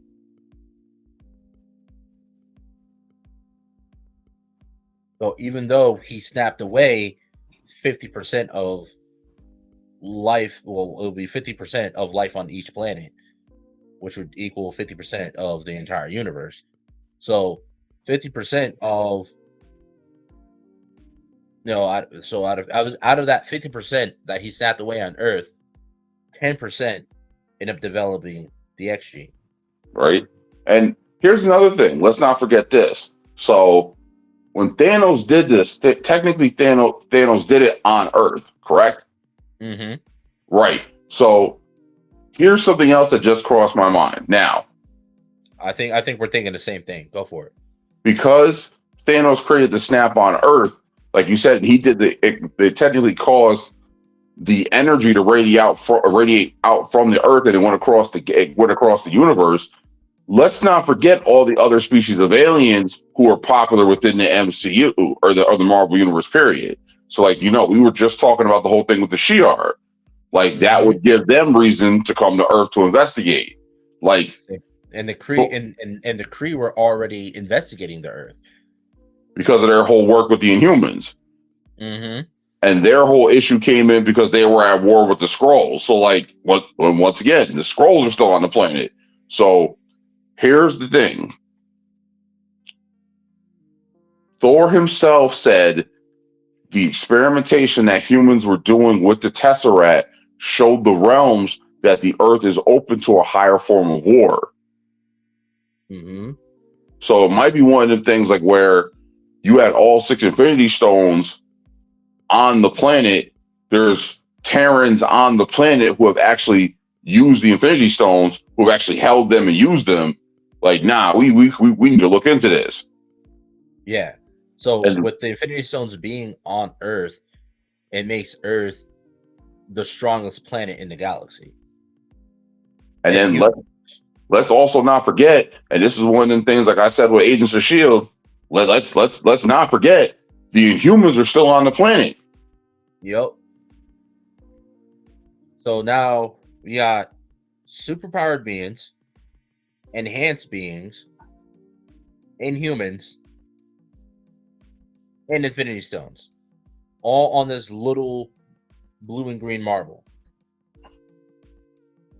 Like, Daisy Johnson was so strong, along with destroy a planet, bro. So, and then they literally nicknamed her. What was it? The World Killer. Yep. Like, they gave her like some crazy nickname, and it's like everyone knew about Quake. Everyone in the future knew about Quake. Everyone knew about Quake. So it's like, that's just Daisy. Like, let's not forget other people who are Inhumans, like fucking Black Bolt. Yep. That's number one right there. Man blew his own brains out with his voice. He's never gonna let that go. He will never live that down. They screwed him so hard, he will never live that down. I just chalked it up to the writing. But anywho, where I was going with this is, once again, for example, now, if the Phoenix Force is, once again, self-aware and it's looking for a human host, it winds up coming to Earth. Now, once again, I'm not going to co-sign this because I am not a fan of psychic powers. I'm not a fan of psychic characters. I'm not. Anyone who knows me knows I'm not. But this would invite the Shi'ar to come back, and then lo and behold, people can bring up the Kree, and the Skrull are still there. And there's a lot of things that they could do. The $1 million question is, what will they do? And then if the Phoenix Force comes back to Earth, the Avengers are going to catch wind of it because of everything that's going on with Sword. And then Sword could relay the information to the Sentinel services. And then, lo and behold, it goes into Jean Grey. They're trying to take Jean Grey into custody, and the X-Men are like, yeah, we're not going to let that happen. And then it will make sense because the Phoenix Force is looking for a host that's strong enough.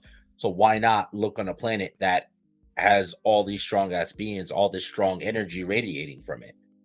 Right. And like, they showed this in the cartoon, like when Jean Grey fully accessed that power, every other psychic on the planet felt it.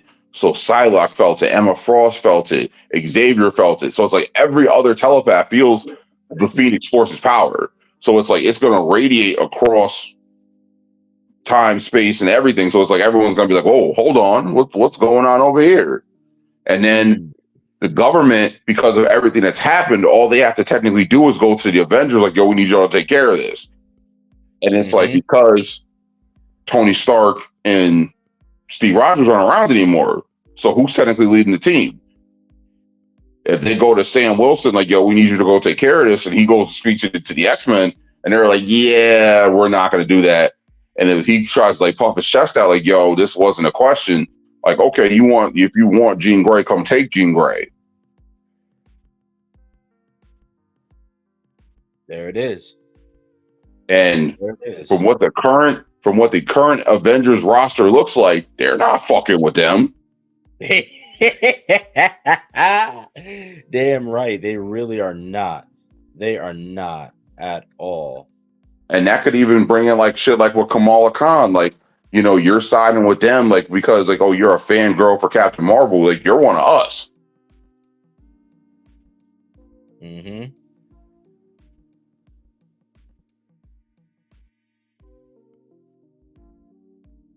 Like, and there it goes, it writes itself. And then, but again, it's not about what they can do, it's about what they will do. And that's the part that worries me. You know what I mean? What we've been seeing with them is not doing, they haven't been doing what they can. They've been doing what they want. And again, when you're dealing with content as vast as the Marvel Comics, like, your possibilities are endless. You have countless stories that have already been written for you. You made a formula that worked amazingly with your first saga.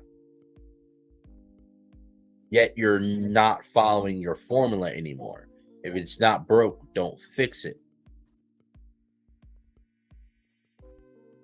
And again, all they need to do is go back to that snap, and that snap writes itself. They have the answer. They made the answer themselves. Again, they can make all this shit go back to the snap.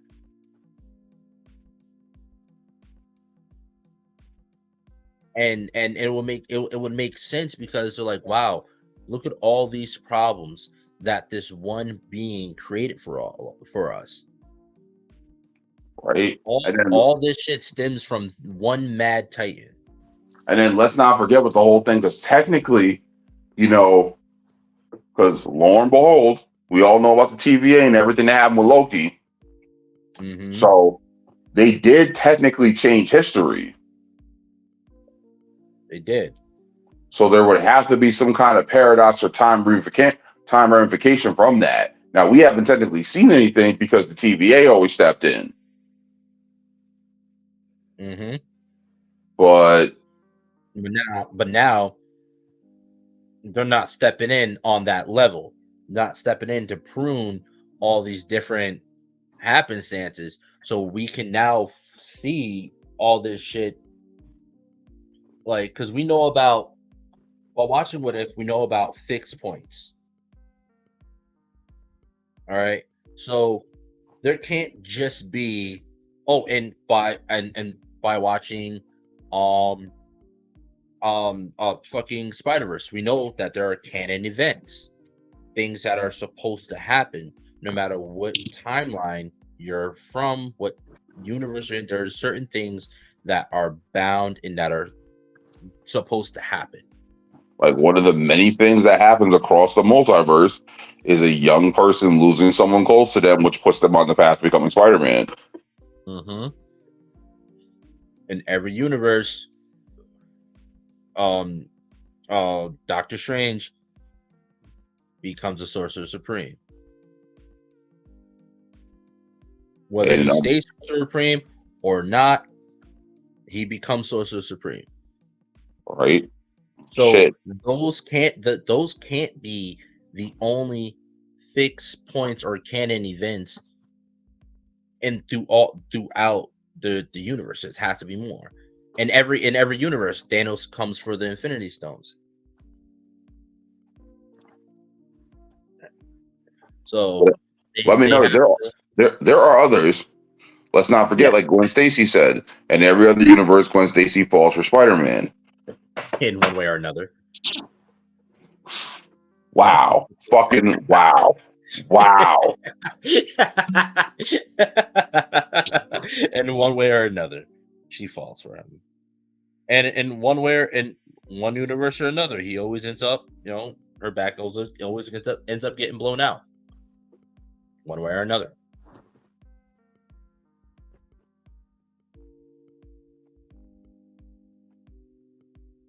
Now, I just want to take a quick second. I was just able to refill my glass. I definitely want to take a sip for Chance. Damn, that really it's really fucking sad. So young, too young. For Chance. I fucking can't. I can't.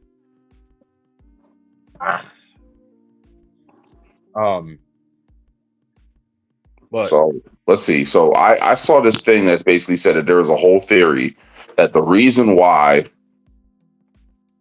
the Avengers and the X-Men coexist in different universes, that goes back to World War II. Yes, because we did in Endgame when Tony and Cap go back in time, when there's a scene where when Cap first sees Peggy again and she's walking in a room and she's talking about a mission that's going really weird. If you apparently, like, you can't really hear too much of what she's saying, but if you turn the closed captions on, it tells you what she's saying, because closed captions are for movies are built off of the script. So in the script they have her saying that there's a random ass storm that's brewing wherever during the mission, which is preventing their people from completing the mission. And Peggy stops, looks at him, and says, "That's no storm," and walks and storms out of the room. She said, "That's no regular storm," and she storms out the room. Interesting. I got to pull it up and send it to you, because there is a clip, and so now that will make sense. It will make sense if it goes back to World War II. So, but where were you getting at with it? So, because of everything that happens with Chris Evans, Captain America, and him doing everything he did with the agents of, not the Agents of S.H.I.E.L.D., with Commandos. Yes, the Howling Commandos, because everything he did with them, freeing all those captive soldiers and liberating all the people that they did, because of that, they liberated a young Magneto. Because Magneto was liberated, he never grows up to become, the excuse me, pardon me, the Magneto that we know and hate / love. Sweet dreams.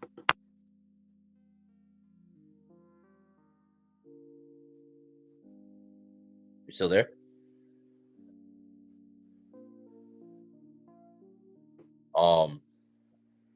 But so I mean that makes sense. So that's probably that can make sense of why the mutants aren't such a prevalent issue within this universe. right? Because if you watch if you watch First Class, you know that they were getting experimented on. That goes all the way back to Magneto in the camps. Yes, and his powers first manifest when he's first being put into the camps. So if those exist, so it's basically if that event never happens, that basically never leads to the formation of the X-Men. Oh shit! Wow. And now that would make sense now that Kamala is air quotes a mutant because and that's why mutants are so rare to find in the MCU because there weren't situations that would have like jump started their X gene. Unlike Kamala, which it was the bracelet that jump started her X gene. And same thing with Wanda and Pietro with the explosion with their home being attacked. Right. Because in the Foxverse, the mutants were found out, or they were pretty much discovered early, and so there was a bunch of oppression towards mutants early on, which caused a bunch of radical events moving forward. That next thing you know, now you see all these mutants start to pop up because of all the oppression going on and all the hate going towards mutants. Mutant attacks, people being attacked by I'm not gonna say evil mutants, but misguided misguided mutants jump starting their abilities and shit like that, and it was pretty much like a domino effect.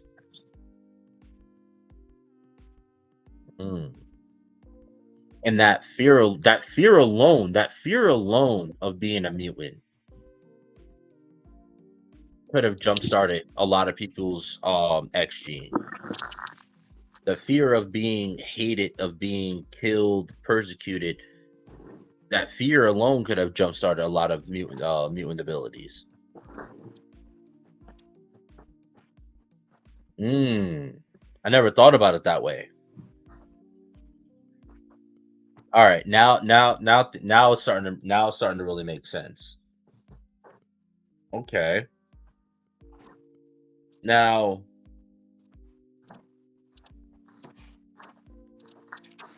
and again, it sucks because in the end, it all goes back to them doing it right and doing it correctly.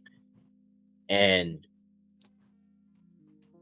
what I need to see is, in order for them to do the Summers stories correctly, what I need to see like, I don't want to see the formation of the X-Men again. I don't want to see another Origins again. I mean, technically, we haven't really seen it. Technically, but as in like in IRL, I don't want to see another movie about the origins of the X-Men. I need them to be already established because again, you have a cinematic universe that's been well developed for the last 15 years. More or less.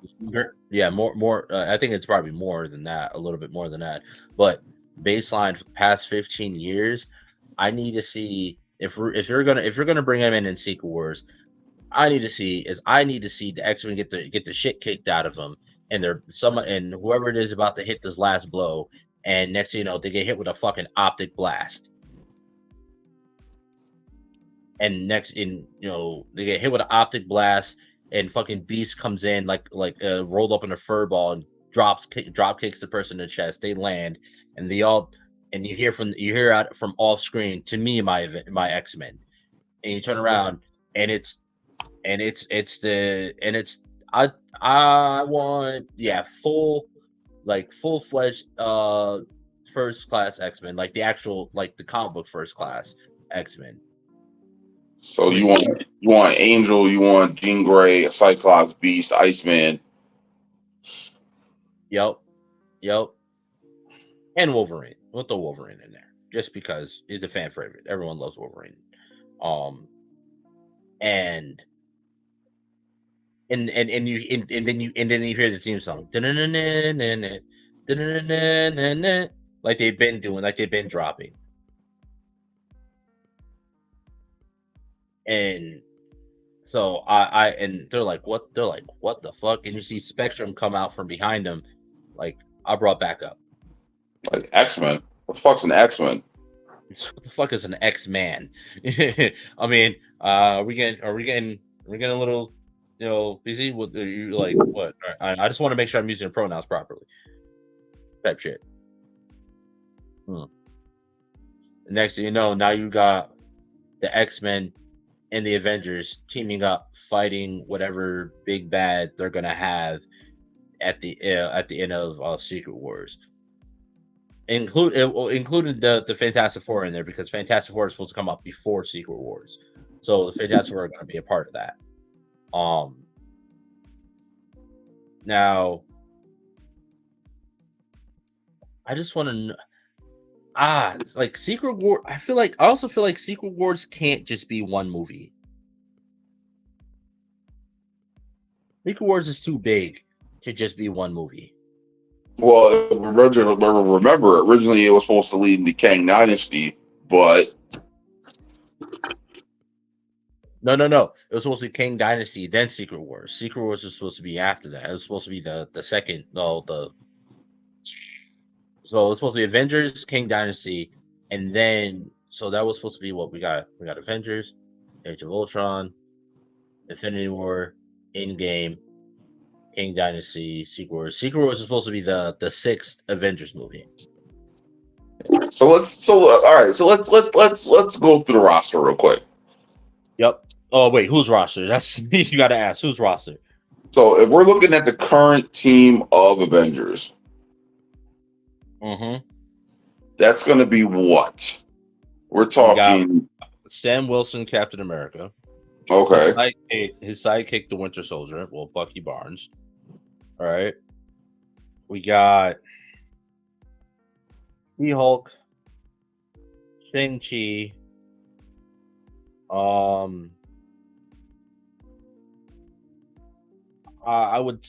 Because they're clearly going with the Young Avengers initiative now.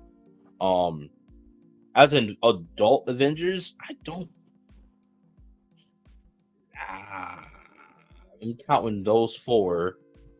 Who am I missing from adult Avengers? Let's see. Technically, I think they put Riri Williams on there.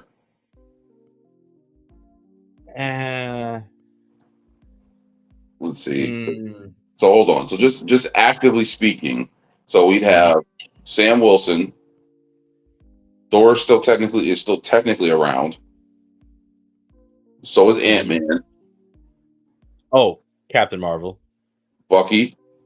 Fuck Captain Marvel. I know, but they're putting her on the main roster.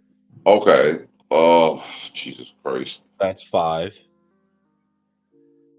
We're not going to count none of the Guardians of the Galaxy. No. Technically, Doctor Strange is still around. But was he really an Avenger? He's the Sorcerer Supreme. Yeah. So yeah, we'll throw him in there. Spider-Man. Even though I'm not a fan of Tom Holland Spider-Man, but yes, we can count Spider-Man. Kamala Khan. Technically, Hawkeye's still around, but I'll count Kate Bishop. So that's what? 10. Okay. So we take those 10, and then let's take the 5 original X-Men. And we're talking Beast, Cyclops, Jean Grey, Bobby, and Angel. Yes. And then let's take the next 5 X-Men of popular choice. So that would probably be Wolverine, Gambit. Rogue? Definitely Rogue. And Storm. And then Colossus. So there's a 10v10 right there. So there's a 10v10 right there. So let's match some of these characters up. So watching Angel go against Sam Wilson in the air, that might be entertaining. Yeah, hold on, no. Oh, that actually would be pretty dope. Yeah, hold on. Okay, I'd co-sign that. That'd be cool. right? A full on aerial fight between those two. Mm-hmm. Let's see. Captain Marvel goes to hit Cyclops with an ion blast, and let's say because it's a certain kind of energy, Cyclops might redirect it, or even if he doesn't, it's cosmic energy. So continuity-wise, it wouldn't affect him, right? So he might hit her with a blast, and might hurt. His blast might not affect her, or it could send her through a wall, right?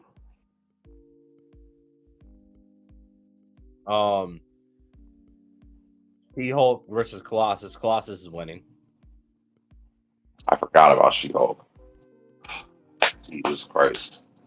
There's a reason. There's a justified reason for forgetting about the MCU's She-Hulk. Not She-Hulk from the comic book, because she's pretty badass. She-Hulk in the MCU. There's a reason you forgot about her. Yes. So like, or even like Iceman and Spider-Man. Like I could just see the banter back and forth between them two being priceless. Oh yeah, that would be great. Like, dude, you're like a living snowman. Like, how do you walk? How do you pee? How do you breathe? Like, are your lungs ice also? Like, wait, dude, when you pee, does like ice cubes come out, or like how's it work? Like, does your snow turn yellow? Do you pee yellow snow? He's like, what? What about you? Do you pee web? Come on, dude. I mean, I've never that as he's throwing ice spikes. He's like, you can't just ask people that. Like, I've never actually tried to pee webs. Can I pee webs? Should I try? I don't like. I could just see the banter going back and forth being hilarious. Yeah, that would be so good. That would be pretty good. Then let's see, Beast against who?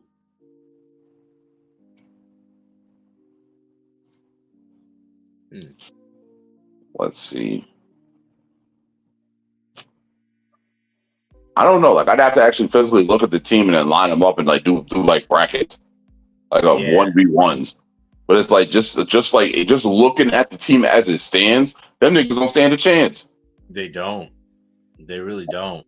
I mean, like, technically, I feel like they would be able to put up a good fight for a little bit, but I just think, and especially with them all being so fresh, in a way, not even that. I think it's because their abilities are just so unorthodox. On top of that, like, Gambit throws a playing card, someone catches it, like, oh, what was this supposed to do? Next thing you know, the shit explodes in the person's hand. And now something like that, I can definitely see Gambit and Hawkeye going at it.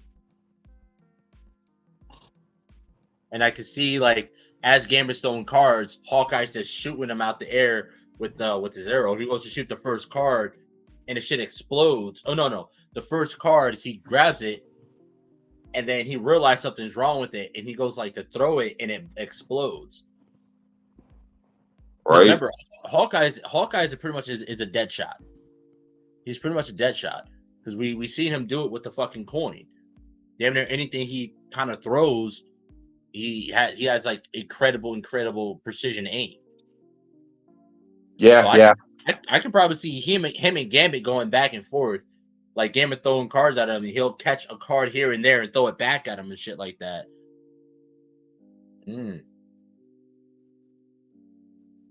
Or Gambit catching one of his arrows, charging it, and throwing it back at him. Like, what? You didn't see that coming? He's like, I could shoot him right now. No one would know. I can do it right now. No one would ask a question. No one would even think. Last time I saw him, Ultron was hitting him. Quick little bastard. Oh my god, Jeremy Renner, man. He's a fucking amazing actor, and he has some comedy chops too. It's his witty little quips that are his comedy chops, big time. Yeah. So,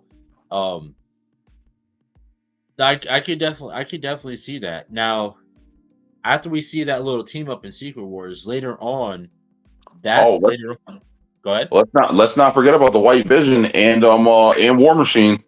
Oh, Oh yeah. I can see War Machine lighting up Colossus and be like, yeah, you weren't ready for that. And Colossus just walks through the smoke without a scratch on him. Like, what the hell is this man? Because Don Cheeto, he got the little quips too. Yeah, he's like I believe you called me Tin Man. No, He picks up who's the Tin Man now. like Schwarzenegger, is that you? This man's like a walking Terminator. As he's picking him up. Let's see, and then Storm's just wiping them all. Storm alone can handle the Avengers. Right? It'd be one of those things like, why is it raining? All of a sudden, half the team gets struck by lightning. War Machine gets struck by lightning. He's like, oh, power down. Oh god. And she's just standing there. You are a walking lightning rod. Boo. Let's see now. Here's the thing. Here's my only problem with that is they would have to really nerf the X-Men because majority of the X-Men's abilities are highly lethal. Well, highly lethal. My thing with that is once again, like if it's not a quote unquote fight to the death, it's not gonna matter because very few of them truly cut loose like that. Now, the $1 million question is, out of all this shit, is who's stopping Wolverine? Nobody. In the words of the great Keith Sweat, nobody. Well, I'll say because the only person who would stand a chance is the Hulk, but since the Hulk is now a shirt wearing, taco handing out waffling pussy version of himself. I don't know. Wolverine might be the one to bring it out of him. He stabbed him one good time in the side or like the shoulder. Next thing you know, he gets pissed and turns gray. Oh, not now dealing with the Avengers isn't the biggest concern. Now they're gonna have to team up to take him down. I feel like it will take a few hits, and especially with Wolverine's agility, how fast he is. It would piss Bruce off so much that he would end up going back to Savage Hulk. Actually, that might bring out Immortal Hulk. Because Immortal Hulk wasn't necessarily it wasn't a Hulk version that was extremely powerful. It was just a intelligent Hulk. A Hulk that could think and speak and do all that for himself. Okay. Yeah, so it could bring out that Immortal Hulk, the Hulk that we all want to see, not the dumb Hulk, the brooding Hulk, but the Hulk that we see in Ragnarok that's able to talk. There's you're being a bad friend. No, you're a bad friend. You're a bad friend to Hulk. Hulk been here for years alone. You know what I mean? Mm-hmm. But he's pretty much he's intelligent, highly intelligent. He's able to talk, and that now that would also be another thing too, because technically Immortal Hulk is one of the few people who remembers Spider-Man's true identity. Yes. Remember in the comic books, he's like, "It's okay, Peter." He's like, "Wait." Peter's like, "Yeah, but wait, hold on. You know who I am?" And Hulk's like, "Yeah, you may have erased Bruce's memory, but Hulk is a different thinking person. Hulk is his own being. Hulk remembers all." And it's because he's a suppressed conscious. So he's not a subconscious, but he's a suppressed conscience. So the memory wipe didn't work on him. Huh. I forgot all about that. Mm-hmm.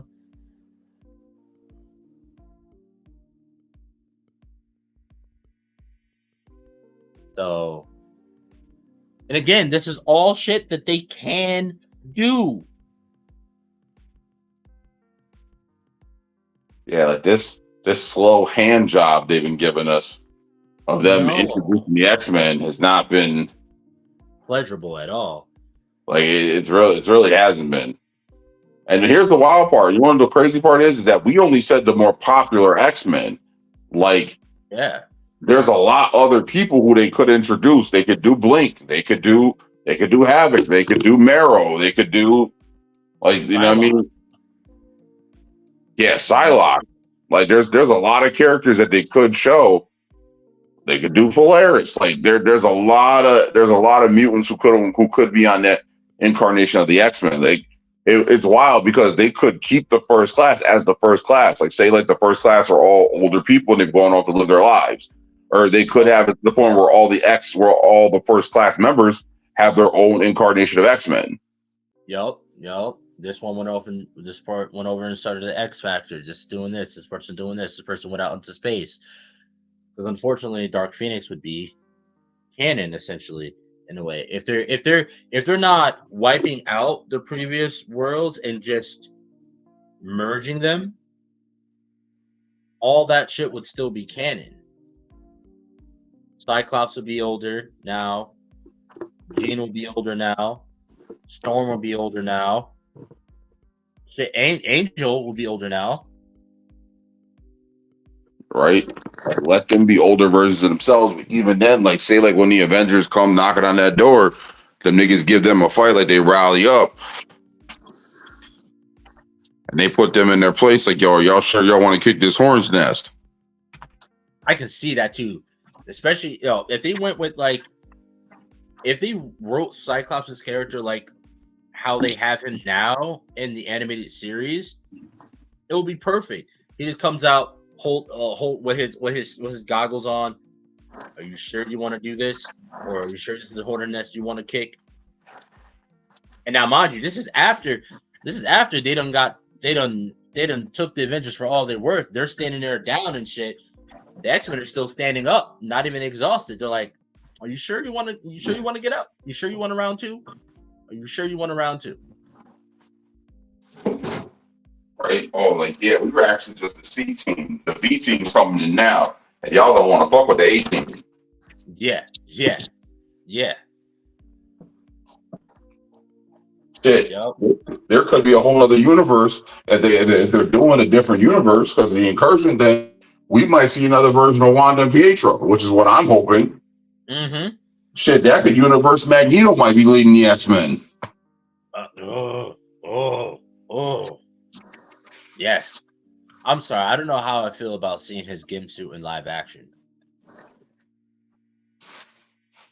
If you're talking about the new costume, I don't know how I feel about it either. But yeah, but I mean, it's comic book accurate. It is a costume that he wears in the comic book. What the costume that I think is fire is his all white suit in that he wears later on when he's the leader of Krakoa. Yes, his all white shit, man. I can imagine like, did you just dirty my cape? Did you just put your filthy Homo sapien hands on my cape? Oh hell no! And it starts fucking people up. But I'm just saying, bro. If I got superpowers and I'm wearing an all-white suit and somebody dirty my suit, it's gonna be a whole problem, bro. A whole ass problem. I'm fighting everybody. I don't give a damn how big or small you are. I'm fighting you. You don't scuff my J's, nigga. You scuff my J's. It's over. Did you just crease my butters? It's over. Over. Did you crease my ones? Over. So dramatic. Oh yeah, absolutely. They don't call me Power Maximus the Conqueror because I'm calm and collected. But no, I can definitely. And back to what we were talking about with like how to properly bring in this story of the Summers family. Again, within the MCU, we've already seen Cable. In the MCU, we've already seen Nathan Summers. You know what I mean? So that's a doorway right there. But again, unfortunately, we can't even really start to think about how they're gonna do that story without thinking about how they're gonna start the entirety of the story. And that's where the real problem comes into play. Yeah, that's where the real problem comes into play for me, at least. Oh, they got to start the X-Men off right. You know what I mean? And I feel like, let's see, that was the 70s. So Cyclops is technically second class. He's a part of the second class of X-Men. And we're going along with the Foxverse. Yes. Yeah. So if they're just melding the Foxverse in, Scott, Jean, Nightcrawler, all of them would be the second class. Yes. Even though Beast is still there, Beast is first class. And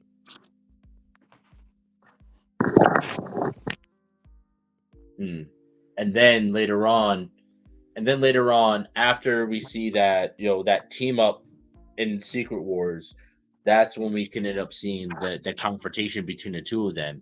And it's like, listen, we're here for Jean. She poses a global threat. We got to take her in, and blah blah blah. And that's when the fight starts. Like, oh hell no, y'all ain't gonna just pull up to our crib. You ain't gonna pull up to our school on some bullshit like that. This is a school. We got kids in there trying to learn, bro. You can't be up here trying to start a fight like that. Right. Somebody lets a slur fly. Next thing you know, the hand starts flying, and then one thing leads to another. Yeah, it's like, y'all pulling up here. Y'all don't understand. Y'all not just trying to take Jean Grey. You're now endangering the welfare of all these kids in this school. And even if we let y'all take Jean Grey, she's not going down without a fight. Especially with what she got going on right now, we're more equipped to handle what she's going through right now than you are. And then within that argument, we can also hear the quip towards Miss Marvel, like, "Oh, you over here siding with them when you're in reality, you're one of us. Honey, you got your priorities fucked up," type shit. Like, why are you with these Homo sapiens? Homo sapiens. Look, and it's like, look. In the words of Omni-Man, look what they must do in order to have a fraction of our power. You know what I mean?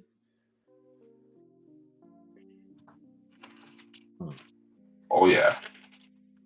So I don't know. Like, in order for them to do the summer story right, they got to do the X-Men right. Personally, like you said, I agree. I don't want to. I wouldn't care too much for a Starjammer movie. I feel like it should be a movie. It should be a movie where they come, or they can have it like in a Guardians movie. If they decide to do another Guardians movie, have the Guardians run into the Starjammers. Oh. And that way, and just in order to introduce them, just so that we know that they're there in the universe, have a Starjammer cameo. You know what I'm saying? Or they could be, the Guardians could be like trying to end up settling a beef, between the Ravagers, because the Ravagers, that's what they are, they're space pirates and mercenaries, same thing as the Starjammers. You see a beef going on between the Ravagers and Starjammers, and the Guardians have to step in, pull it down. That shit could happen at the very beginning of a Guardians movie. Well, yeah, because technically the Guardians are they're technically Ravagers. Yeah. Yep. But they're kind of like, they've become kind of like a space patrol, kind of like space police at this point now. Space Patrol Delta.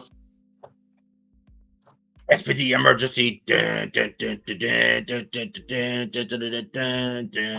get me started. That was one of the hottest fucking intros of all Power Ranger history. One of them, not the, but one of them.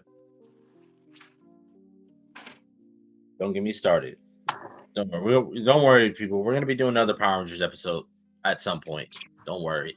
We just getting it together. We just got a lot planned. We got Avatar April coming up, and then we got May the 4th be with you May.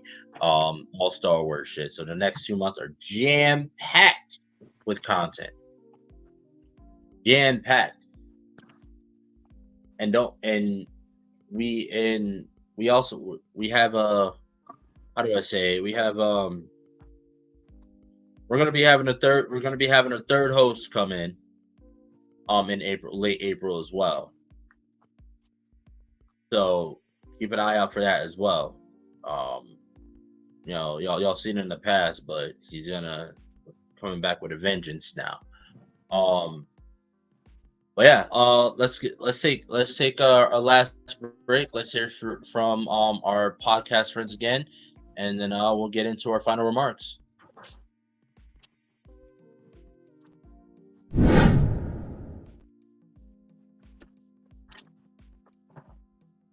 It works.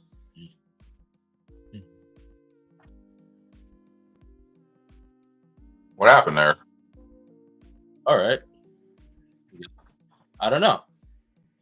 Try it again.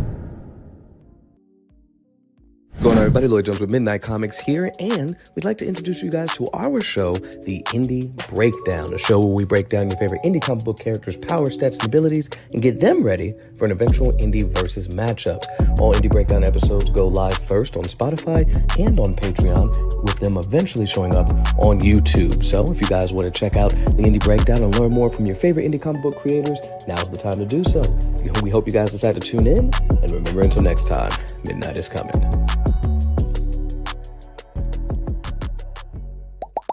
Hi, I go by Lady Mandalore, the creator of Roomful of Blurs. Do you have a whiteboard in your room? Do people get a glazed over look in their eye when you start to explain things to them? Well, come join me every Sunday at 7 p.m. Eastern Standard Time, where we can talk comics and get to know some new creators of color, only on YouTube and Twitch. What's going on, everybody? It's me, Calvin, from the Icarus Podcast, and I just want to say that we got new episodes coming next Saturday and every Saturday after that. So all I will have to say from here is keep enjoying the show. You can check us out, www.icarusmetrocomics.com. Check us out on YouTube, TikTok, Facebook, and more. See y'all next time.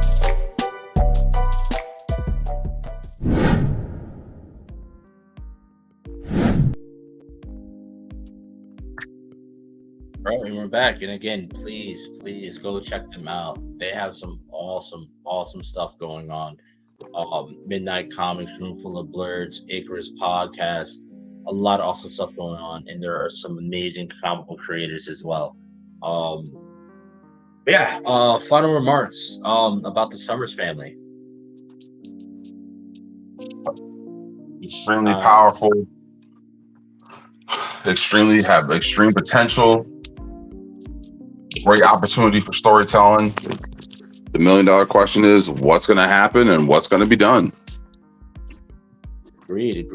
I definitely agree with all that. It massive amounts of potential. For some reason, can't seem to get rid of their stalker, Mr. Nathaniel Sean Diddy Essex. I just feel like I they said so much potential for storytelling, and I just really want them to make sure that they do it right. But again, it just goes back to me, what I had said before. They're gonna have so much going on when they do finally bring in the X-Men, because they have what's going on. They have the Avengers, and I don't think they're gonna actually have time to properly tell. I don't even think they're even gonna care to try to tell the Summer story, because in reality, the Summer story ties in to so many different aspects of the X-Men storyline, especially with Nathaniel Essex.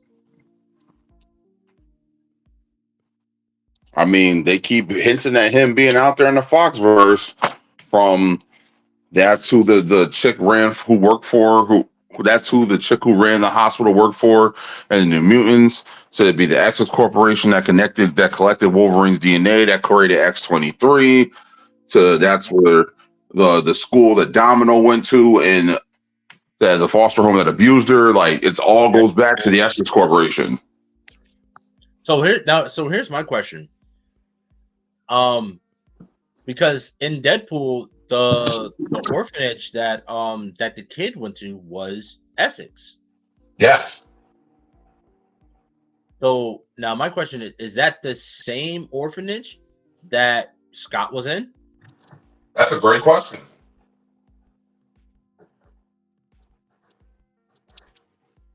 That's a great question. I have to look that up. Mm-hmm. So, like, he's there in the background.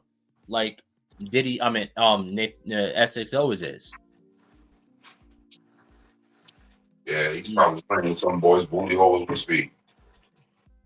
Bro, that's probably why I can't remember his name. What was his name in Deadpool? The kid. Deadpool 2. I can't remember his name. Whose name? The kid in Deadpool 2 that Cable was trying to kill and Deadpool was trying to save. Oh, Fire Fist. Fire Fist. Yeah. That's probably why Fire Fist was so goddamn pissed off.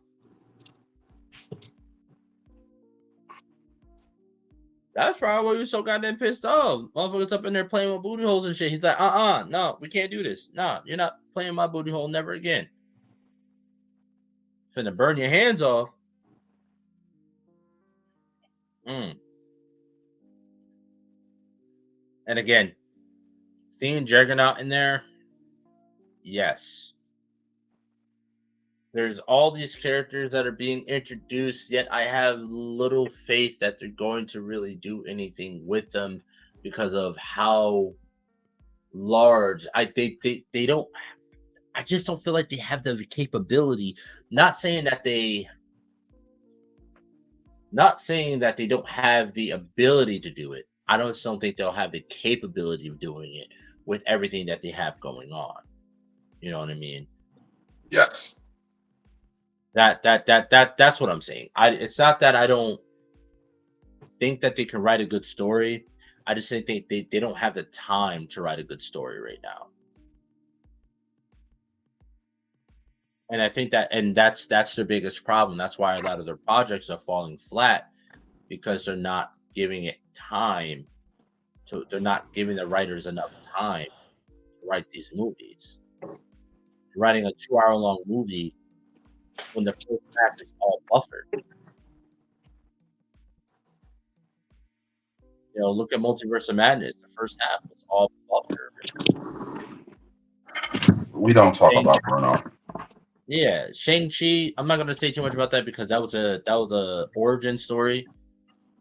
So there's gotta be padding in the first half. I get it. All right. But even with the origin story, man, like, there's no time in that movie where I was bored. I will definitely say that Shang-Chi was one of their better movies from this current phase. Honestly, I personally don't even really want to shit on the Eternals so much because there's a lot that goes into the Eternals as well. And they only in that movie they only scratched the surface. They only told what they had time to tell. Well, my issue with that is that, like, the Eternals wasn't a bad movie. They were just boring. Yeah. Because, like, the Eternals they're not an action-packed kind of group. You know what I mean? Like, they're supposed to be a group of watchers. You know what I mean? Who work in the background, who very, very, very, very slightly and very, very gradually kind of conduct the course of humanity. And there was what? 10 of them? Yeah. Well, there's Angela Bassett's character. Not Angela. Angelina Jolie's character. There's the Asian guy, the black guy. There was okay, Easter.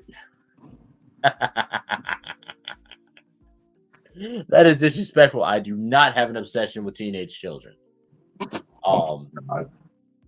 But yeah, so there's Angelina Jolie's character, the Asian guy with the strong fists, and not to disrespect him, and not crazy. He It said that does. he got the strong fist. Dude, that was his power though. It was like he could like manifest shit on his hands that made him hit stronger. And not to disrespect him, that guy, he's an amazing actor. I can't remember his name, but I love him as an actor. And he's an amazing martial artist too. To be a big guy, he's an amazing martial artist as well. He's a really big Asian actor. The engineer guy, there was what's her name? Circe, that's her name, or something like that, who pretty much can change the atomic makeup of shit, turn it into whatever she wanted. She turned the bus into rose petals or something. You got the guy that can control minds. You got I forget the actor's name. The guy who played Kumar in Harold and Kumar, I believe that was him. Is that him? Don't ask me. I don't know, but yeah, But the the point- Indian. Yeah, he can fucking shoot like metaphysical bullets out of his fingers. The speedster, yeah, there was damn near 10 of them. But their whole goal is to kind of sit back and watch humanity and slowly guide it away from destruction. So there really wasn't going to be a lot going on with them. So I feel like where they messed up was by trying to make them into an action kind of team when they're really not. You know, that's like making a movie about Uatu the Watcher and he's a fucking John Wick character. It won't work. It don't make sense. So I think that's where that fell short at. And then bringing the Black Knight into it just also made no sense into it as well because he had zero connection with them. And then bringing Blade into that, maybe not fully, but into the post-credit scene, still that also didn't make any sense as well.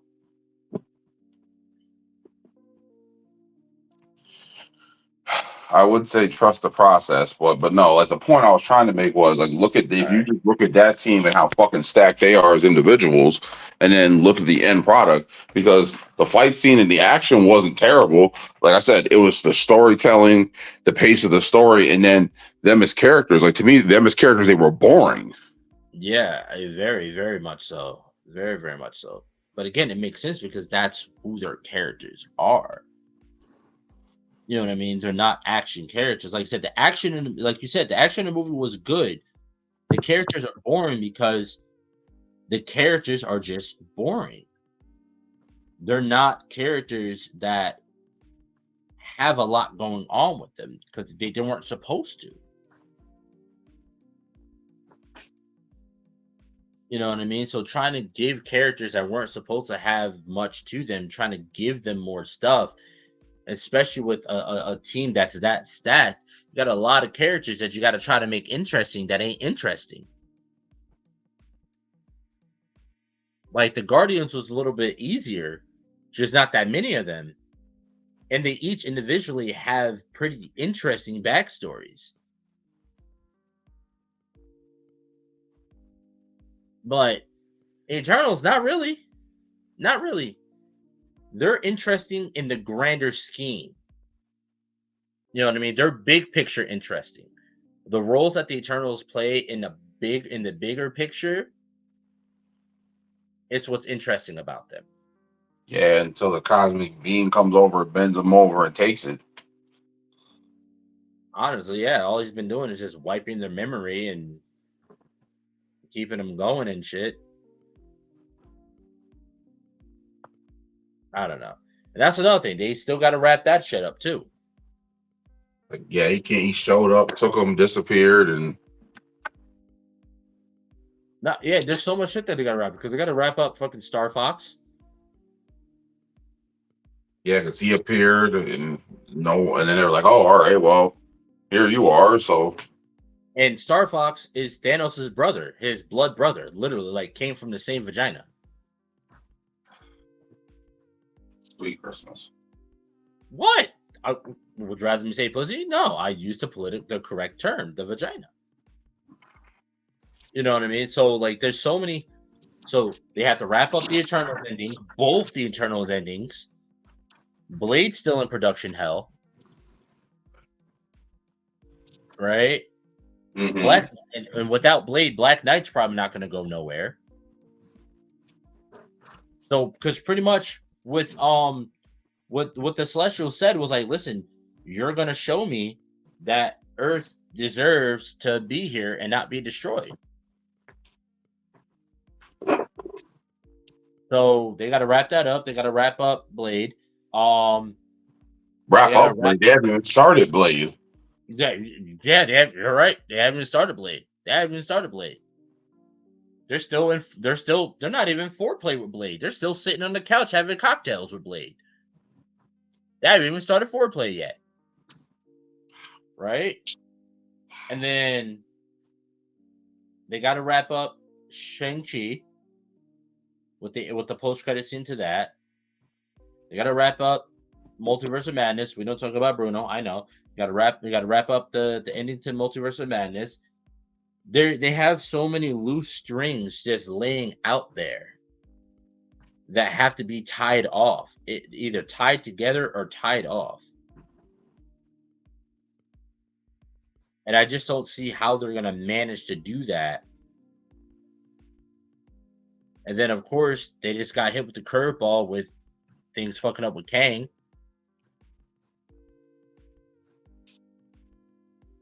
Yeah, to fix that curveball. I don't think they're going to. There's no real way for them to do that, in my opinion. Honestly, they should have just kept him on and wrote and kept writing. But assholes. I'm just saying, if Ezra Miller if Warner Brothers was a really fucked up company, could wow, I just made a realization. And you're gonna think I'm stupid for seeing this. Go ahead. Warner Brothers and Disney are pretty much competing companies right now, right? Mm-hmm. It makes sense. It makes so much sense why they're competing companies. One was founded by a Nazi, and the other was founded by Jewish people. Oh my God! Well, that escalated quickly. It did. And I'm just kind of realizing that because Walt Disney, pretty much Disney was founded with Walt Disney while he was working with a known Nazi general at the time. He was a retired Nazi general, the guy that helped Walt Disney build Disney. And then look at all the fucking Nazi and World War II propaganda that Disney dropped back then. Yeah, fucking Donald Duck was a Nazi. I don't know where we're going with this. I'm sorry. Sorry, hey, it's the end of the show. It's the end of the show. But no, yeah, there's just so many things that they got loose ends, and I just really hope that they tie them together so we can get a good Summers storyline. And it's just what they got going on right now. I just don't think they'll be able to do it. In order to do it, we're gonna have to wait until after fucking Secret Wars, until after the supposed air quote last Avengers movie. And so again, that's probably like another 5, 6, maybe even 10 years from now. I mean, are you so against that? I kind of am, because I feel like like the industry's already really fucking saturated right now. And I feel like the longer they go on, the less funding they're going to get to do these movies, because their movies keep flopping. So they're not making as much revenue as they did with the first saga. And I also feel like that could be what's contributing as well to the lackluster movies and shows. Well, but it's also one of those things like, storytelling is a big part of it, but it's like, people have certain predictions or ideas on what the material is. For example, if you read Secret Invasion and then you went to watch Captain Marvel, that's not remotely how the Skrull acted. Now, if you watch the Secret Invasion show, the Skrull are more on point, but the whole thing is showing Nick Fury holding his dick and not getting the job done. And then for whatever reason, we come to find out this fucker's being irresponsible with the power he has. So it's like Nick Fury should have been fired. That's just my opinion. That's one. Agreed. There's another thing. Look at Black Widow. I said before that movie had phenomenal potential. That shit should have been some real espionage spy type shit, and it wasn't. It was an action movie when it should have been spy. Like that movie should have had the feel of like a 007 movie. Oh, preach, brother, preach. And it didn't have that. So, and once again, Scarlett Johansson being the head of her own movie, that could have got her own trilogy. Like, there's a lot of shit that could have happened from that. But yeah, and then by the time they put it out and then they show everything that happened, then the villain. That's another thing too. Like this whole thing with the villains that's been going on as of late. Like it's just been fucking goofy. Like the big villains of the MCU were Loki, and Loki's not even a villain anymore. They killed Killmonger, didn't bring him back. Zemo's locked up.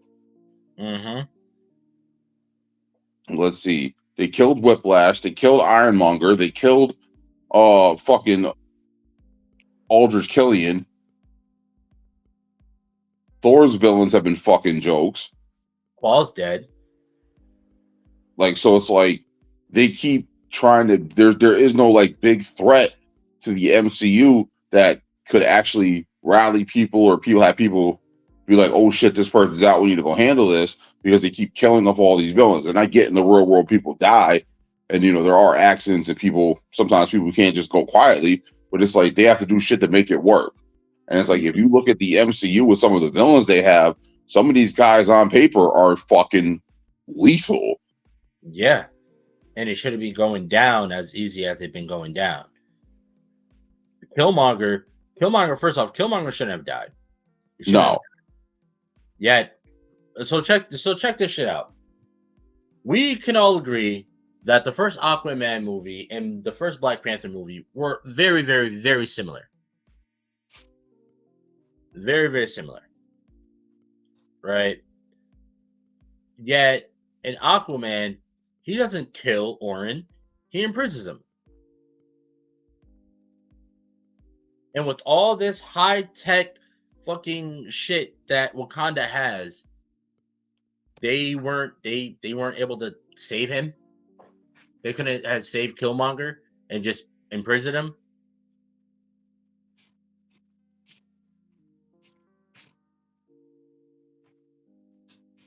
Right? I said, and yet with all this high technology that Wakanda has, they couldn't have saved him, saved Killmonger. But that's one of the things like where that wasn't his last wish. Like he wanted to die free and live as a prisoner, which is understandable because then he was a Black American operative. But my whole thing is like that's not the issue for me. The issue for me is that the fact that T'Challa beat him. T'Challa has not once beat him in a fight in 40 years. That is very fucking true. He's either always had help or someone's interfered. As far as like hand to hand, like he's never actually beat him. Very true. And that's another thing too. Like technically, Winston Duke's character M'Baku's not no hero. M'Baku's is a villain also. Yeah. So it's like I said before, like deadly, huh? I was about to say, and that feeds into what you've said plenty of times before, the sympathetic hero shit. Not villain shit, the sympathetic villain. Like, no. A villain is a villain. You should keep him as a villain. Stop making them turn to fucking heroes. Like, all right, if the Wakandans looked at him a certain kind of way because of the way he helped or the stuff that's going on, because the Jabari don't live the way the rest of them do. So making him king, the guy who technically is an outsider amongst his own people, Like that right there doesn't make sense to me, but I'll nod and go along with it. Yeah. That's like that would be like all the other tribes being Democrats and he's a Republican. Yep.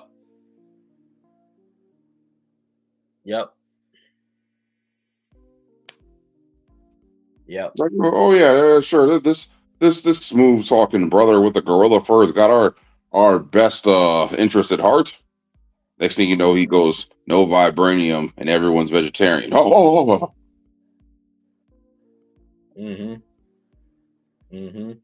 Like fish. Where's the chicken? There will be no more chicken eating in this house. My fa. Yeah. Oh.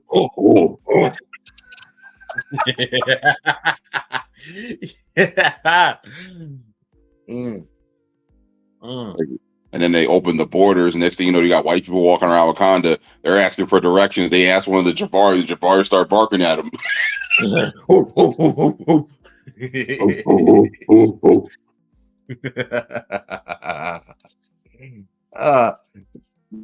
Get that to my face, colonizer. Oh my God, we're not coming back. Like, come on, man. Oh my God, honey, did he just bark at you, honey? Oh my God. Right? Like even like See, I told you a vacation to Wakanda wasn't a good idea. So we are going home immediately. I mean, honey, does anyone see my wife? She's over there talking to like this buff Wakandan man who's like carrying mad fucking materials on his shoulder. Yes, no, if you go over there the other way around, you'll be able to see what you're looking for, young lady. And she's like, oh, I thank you. Oh my God. Babe, get your ass over here. Damn it, Karen. We're never coming back to this place. Damn it. Babe, what are you talking about? I'm just asking for directions. Right. I believe that when pigs fly. So I should have known we should have never come around these people. Whoa. What do you mean, these people? Honey, you cannot talk about these people this way. As she's rubbing her hand down the abs of a Wakandan man. We cannot talk about these people like this. They are amazing people. Nah, I proceeded getting real gritty. Mandingo-ish. I can see you getting real Mandingo-ish in that motherfucker. Jesus Christ. But yeah, nah. So like I said, like the MCU needs to figure shit out, and it's like I get that we've been on a little bit of a hiatus with certain stuff, and I think that the breathing room would be nice, but they need to fix this shit and do it sooner rather than later. Exactly. They need a lot of course correction. A lot of course correction right now. Because everyone loves She-Hulk, but everyone I know I spoke to fucking hated it. Yeah. I don't. And again, I'm making this loud and clear. We are not kicking against She-Hulk because it's a female protag. No, we're kicking against it because the way they wrote her is not how she's written in the comic books completely. That is why we are kicking against the She-Hulk show. Not because of the girl power, not because of the pro-feminism, none of that. We're not kicking against any of that. We're solely kicking against the writing of the show and the writing of the character. Because even in the comic books, she was a very pro-feminist, very pro my body, my choice. She was very, very, very, very that.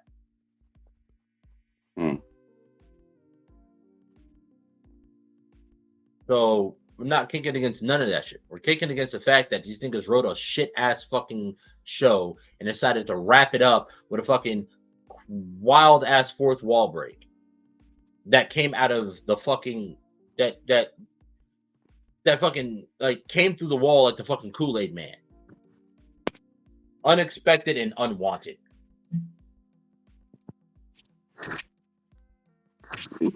Oh yeah. You know what?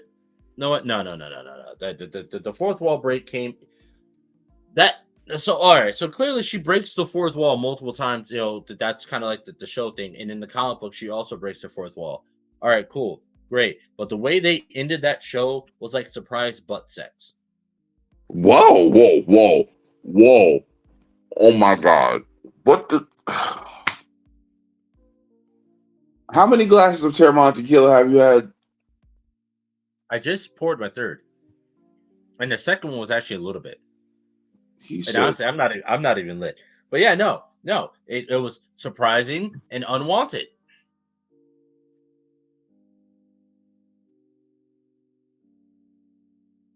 And it kind of hurt a little bit. It hurt to watch. Again, now I also will say this. The finale alone, the last episode alone, it was cool. It was cool. It was very, very out of the box thinking. Very cool to see. Like if they had did that alone, like her punching the thing out through the fucking the Netflix shit or the Disney Plus screen or whatever, like it was really fucking cool to watch. It was really awesome to watch.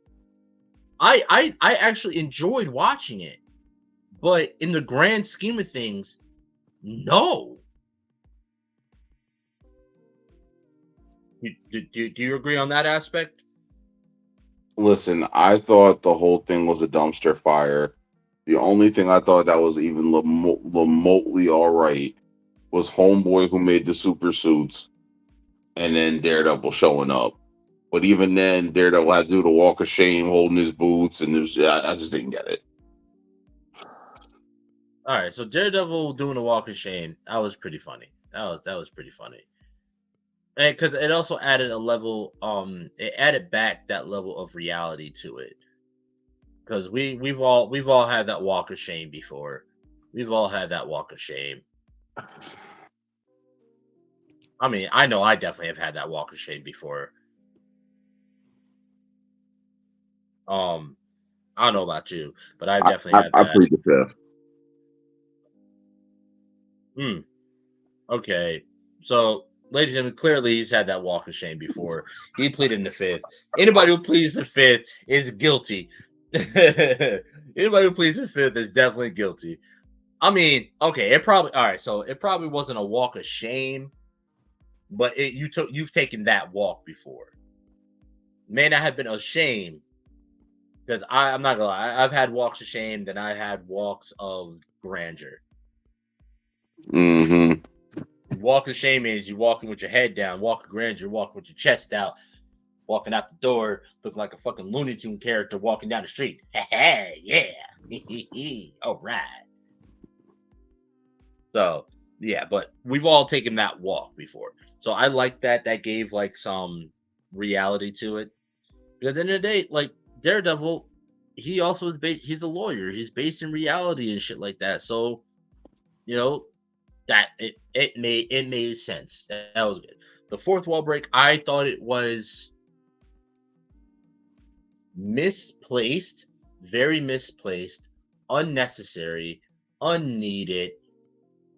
But it was very creative.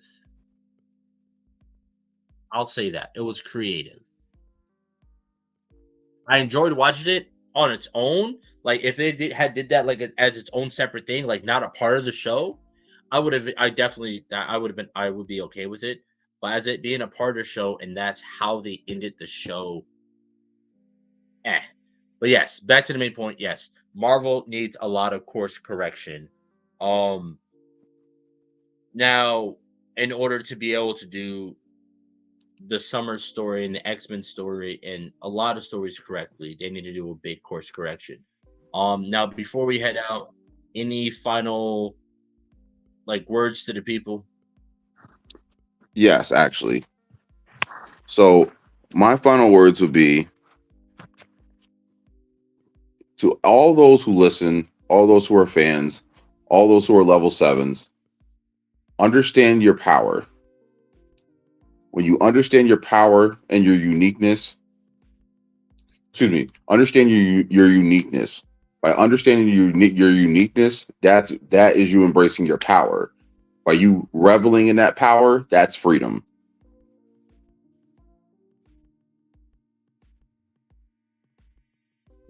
I agree. And my final words is going to build off of that. That goes the same as knowing your worth.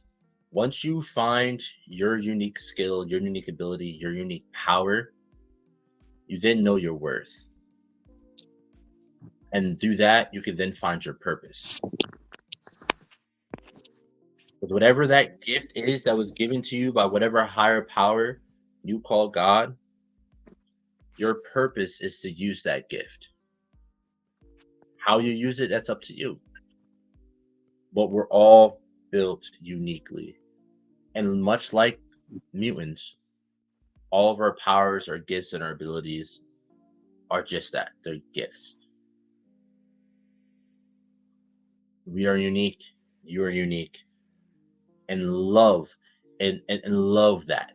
Love that. There is no cure for your uniqueness. There's no cure for your gift. Love yourself. Love who you are in your entirety, both the good and bad.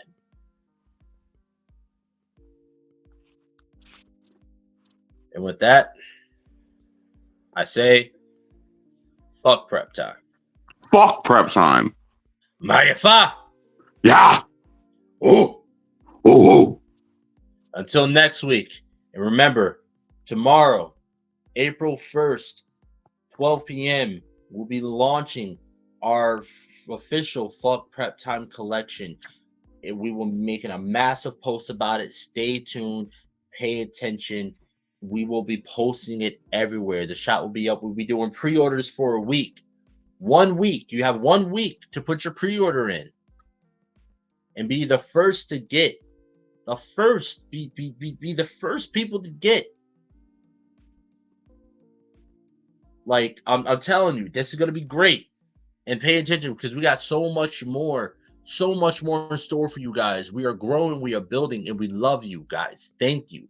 And I say guys in general. We love you all. Peace, love, and soul. I'm sorry, that is not our slogan. I apologize. But yeah, we'll see you guys next time, next week. Next week is going to be the start of Avatar April. What are we talking about first? We will be going over Aang and Zahir and Tenzin. We will be going over Airbenders. Yes. All right. So stay tuned. It's going to be awesome. It's going to be awesome. It's going to be great. I'm going to love it. It's going to be so fun. Peace. Peace.